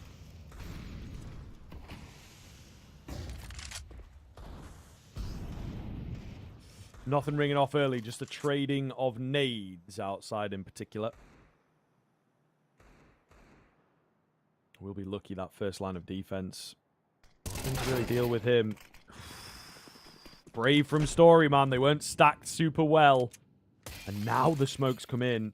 And again, a guessing game begins for 3D Max. Saw this time around, going to keep it simple. Going to follow up on it. Going to move down.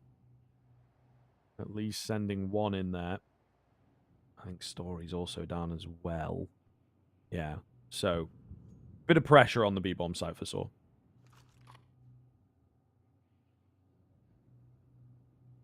Gotta move. They're gonna take this lower stairs control. Aristosh gonna join them. If Jocko can get even at least one, it'd be huge. Two would be massive. Spots the shadow, but he gets his head ripped off. Oh, though, will be good for one. And repositions for yet another. Oh. Uh-oh. Oh, flanked out. Oh, wild attempt to the no-scope. I mean, he kind of knew. He heard those footsteps behind him. He was like, I'm dead. I need a miracle. Oh, man, saw this is a massive round for them to return on, I have to be honest. We'll see if they can convert it. Exorcist and Gravity moving in together. A little bit slowly, though. Trying to get that AWP to ring off and trying to bait them in. Gravity for a two-piece. If he gets Mutiris here, certainly on. Ah, but the pistol was out. Roman on that Deeg is the one to cut him off, and Saw find 11. Brilliant stuff from them, keeping control of the game, right? They lose a silly round. You see a lot of teams crumble there. Not Saw here. Really, really good stuff on the response. Yeah, nicely done. Now only 2 away. Game on. There's, again, that conversation open right back up. We are talking about still all advantages look so positive over towards Saw. I mean, sadly, though, off the back of what was a really nice little back and forth, we find ourselves at a tech pause. So, we have to sit here and wait. It's much here stuff, though, because of the ramifications of these wins and whoever takes it. But to update you on scores across the door, we had the last game going. Paravision have beat Rush B. So currently, as things stand, it's Saw and 3D Max both going through. But of course, I don't think that's going to be the case because 3D Max, for them, losing this game, they would go into a negative round difference, which I think in turn would mean they won't make it through. But then both Rush B and Sinners currently sit in a round difference of 7. So then does it come down to head-to-head? If it does, Rush B won the head-to-head. 13-10. That was yesterday. Kind of a wild time that we're getting here, but this is where we're at. I think, and I'm assuming, because of round differential being exactly the same, I'm sure it's probably got to come down to head-to-head then. And if it is, Rush B would be honest to take it. The only way in which both of these two teams qualify is if both of... No, so if 3D Max beats Saw, sorry, then they both have a positive round differential, and they would both make it. It's close. It's really hard, mathematically speaking. I think Rush B, just them beating Sinners might be enough for them to lock their place in towards tomorrow. We're going to have to go through all the different ways in which it can come about at the tail end, but we'll see.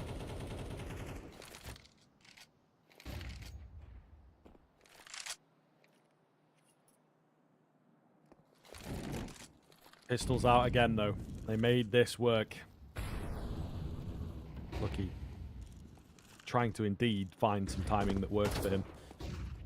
But it is easier said than done. U-Jerks moving fast. A nice break of the smoke, though, for Maka to find the opener. And now, again, Saw could let things slip a little. They're ready and raring to go here on this quick burst round. French cavalry on the way. Lovely find from Graffiti. Or Gravity, rather. Looking for a Graffiti, I suppose. 4v3.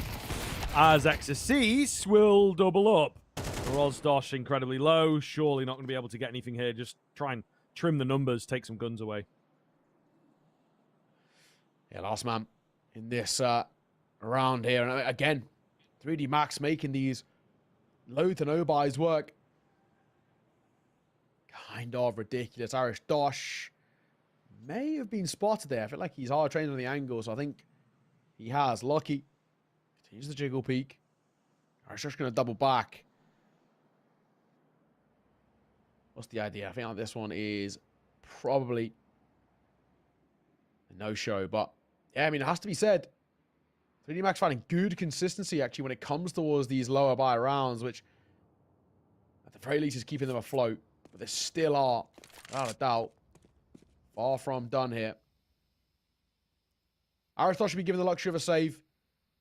It's actually all they'll have to work with in this next round. That is not good. Not at all. Tough spot. Really tough spot they're in now. sort of given the opportunity back towards 3D Max, and right now, quite deservedly, are on track to potentially even being able to tie this game up. All right, man. This is honestly as close as we wanted it. As difficult a game for both teams as we wanted it. Another wild buy. No one wants to eco, it would appear. I mean, why not, right? It's been such carnage. I think they just backed themselves to be able to respond, kind of thing. If 2D Max can do it, so can we. Yeah. You jerks. Hidden away with this pistol. It's going to be Jocko on the other side of the equation, though. Oh, it's only one. I don't know if it's enough. And that was maybe their B defense. We'll see Gravity here quite quickly. Going to go swinging in. Double for him. Traded again, but he's created the space. It's all down to you jerks. Up against 3. Spotted out now. Left on half HP. Definitely doable for him. He's got to get past this AWP, though, is the next difficult thing. He's found himself a smoke. So that makes it a bit easier. Exorcist has to play this perfectly, though. Cannot go early, and you jerks knows. And he's bound to be around here. Can't beat that angle, though. And here we go. 3D Max, big one. They break the bank. Should be 11-11. Oh my god, we're going the distance. Here is something offering up here. No pause to come through. They're going to let this one play out for Sort. Like you said, this is going to be made, or should be made, 11-all. 3D Max, how have they stayed alive? They looked like it was done. They lost that round earlier, and the recon kind of got put in a really uncomfortable state. The force buy-in felt like the wrong decision, because losing that may have even given Saw the ability at the 12. They win. Somehow, some way, we're talking about around here. Mutiris into loving arms there. But they make their way out single door, and they're all dead. 11-all. And flawlessly for 3D Max. Okie dokie. Oh, man, this is it. This is it. This is the round. This has got to be for the game. And indeed, for your spot in the semi-finals tomorrow, getting into those BO3s, edging ever closer to the Pro League spot. And indeed, no offense to the teams that wait, but it feels like both of these squads should be able to bag the final if they make it past this point. But we'll see. Early utility down from Saw. No follow-up. Just the posture. Lucky. Playing outside, I'm going to give them a lot of space. It's more about an information play here than anything. Much, much slower T-side round for Saw. This is make or break. This is a must win. All goes quiet for minute 10 to work with. If Saw lose this round, they might lose the best of 3 and potentially even their spot as well in playoffs. It's actually insane.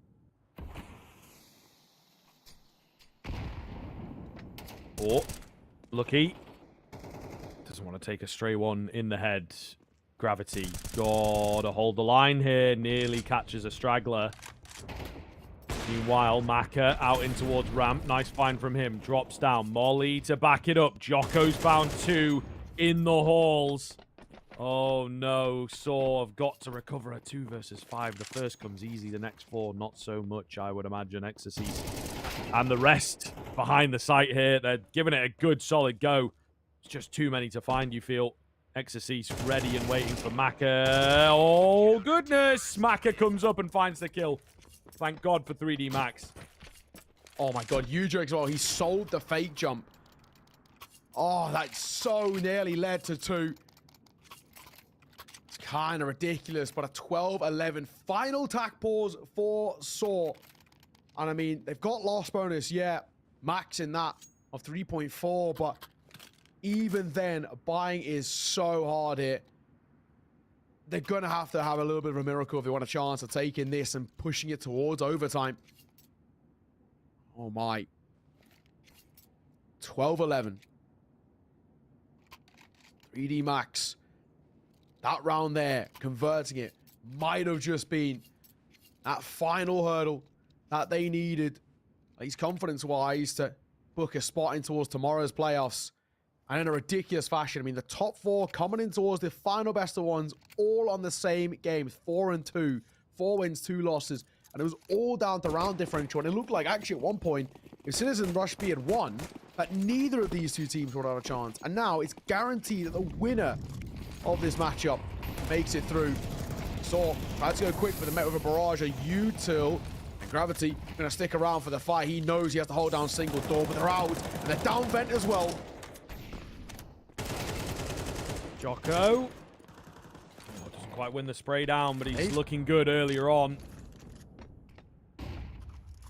What's the move, man? Absolutely insane stuff from Jocko in the past couple of rounds. Rozdosh will make it down below after Jocko gives up the spot.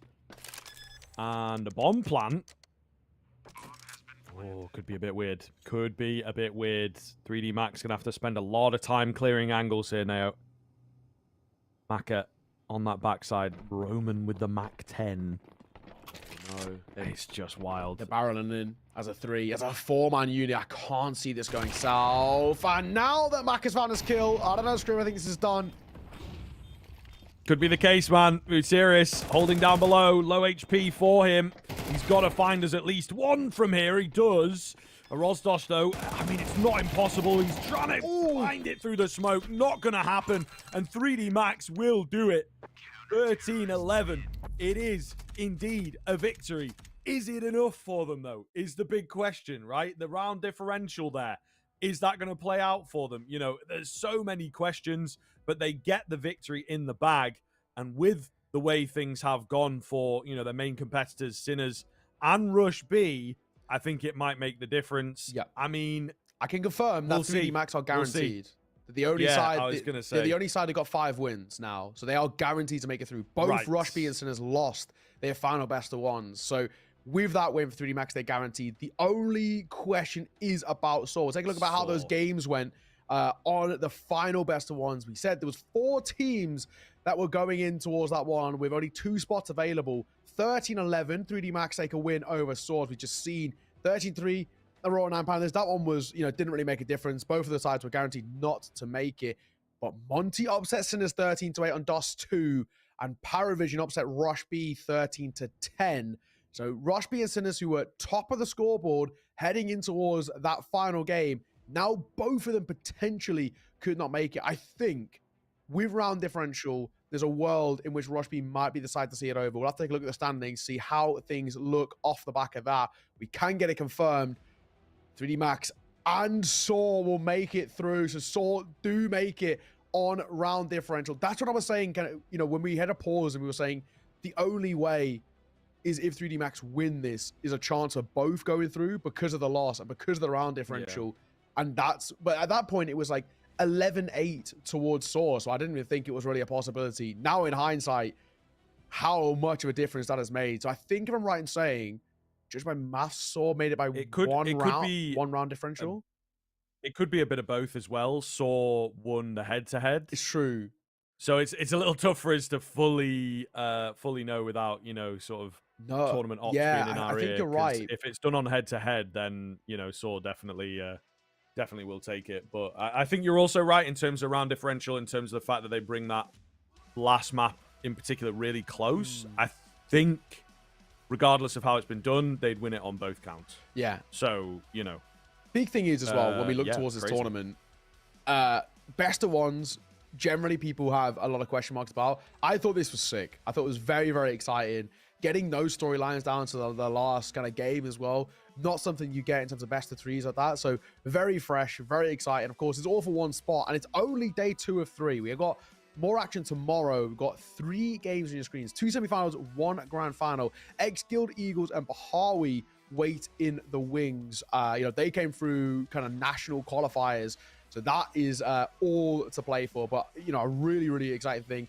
The only other side as well, we saw some teams maybe fizzle out a little bit. You know, Monty, not a great showing for them. They finished dead last at the tail end, even though they picked up a win.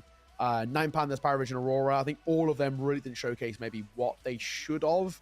And probably I think this postseason break is going to be, a big one for them, where they've got to take a little bit of a break, have a little conversation. What can they do to to, I guess, change the narrative a little bit. But all in all, I think I'm right in saying it's Saw and 3D Max who make it in towards the next stage on round differential plus head-to-head. I'm just waiting for HSTV to update to confirm it. Same, I've been spamming refresh, but, you know, it's like 2 minutes behind. So, I mean, to be honest, with the last game of the day is we can kill a minute's time. It's worth knowing for sure. HSTV has this automatic, but I think what the scoreboard we saw is basically spot on because of round differential, because of the head-to-head, because Saw won that head-to-head against Rush B. That might be what gives them the win. We didn't actually really know what the outliers were in terms of how it's going to come across. Surely, let's see here. I'm not sure if Rush B, their game is already marked as finished. They're on like 7 round differential. So am I right in thinking that it would be Saw losing by 2 rounds there? It would be like -2. So they'd only be 6 on round differential, right? That's why I think maybe Rush B actually might be through. Head. Yeah, we'll see. Yeah, unless they do head-to-head of a round difference. You know, this isn't a Premier League. We're not doing goal difference here. So it could actually be head-to-head, which I think is actually probably a little bit more of a fair one as well. No, it is round. It's just updated, and Rush B are in second. Okay, so there we go. It is round differential. So there you are. That table we saw was wrong. 3D Max are making it through. Of course, number 1 only seems to get 5 wins. It's Rush B who sniped that second spot by 1 round. Damn, for Saw. That's heartbreaking. Yeah, I mean one round for both squads as well. You know, Sinners as well, who I guess there it would be decided on head-to-head, where Rush B won the match against Sinners early on in that first day. So as close as it comes, man. You know, 3D Max the only ones that truly cemented their spot with 5 wins. Sure. The next 2, 3, 4. Very, very close. Very, very close. And yeah, little things. It goes to show, man, these kind of formats and the BO1s, they can be super important. Every round counts. Absolutely. In a qualifier like this. And as Neo said, we're big fans of the way that the BO1s have panned out. If you're going to do it, round robin it. And indeed, we got a very nice Jeopardy towards the end. It could have been super one-sided. It could have been decided yesterday, but no, the gods were good to us here. Of course, that is us done for today. That is the BO1s done. Just to reiterate again, 3 BO3s tomorrow, starting at 1 o'clock Central European. So make sure that you are back for it. Just going to be the one stream for that. Indeed, it will be myself and Naokai as well. So thank you very much for watching, and we'll see you tomorrow.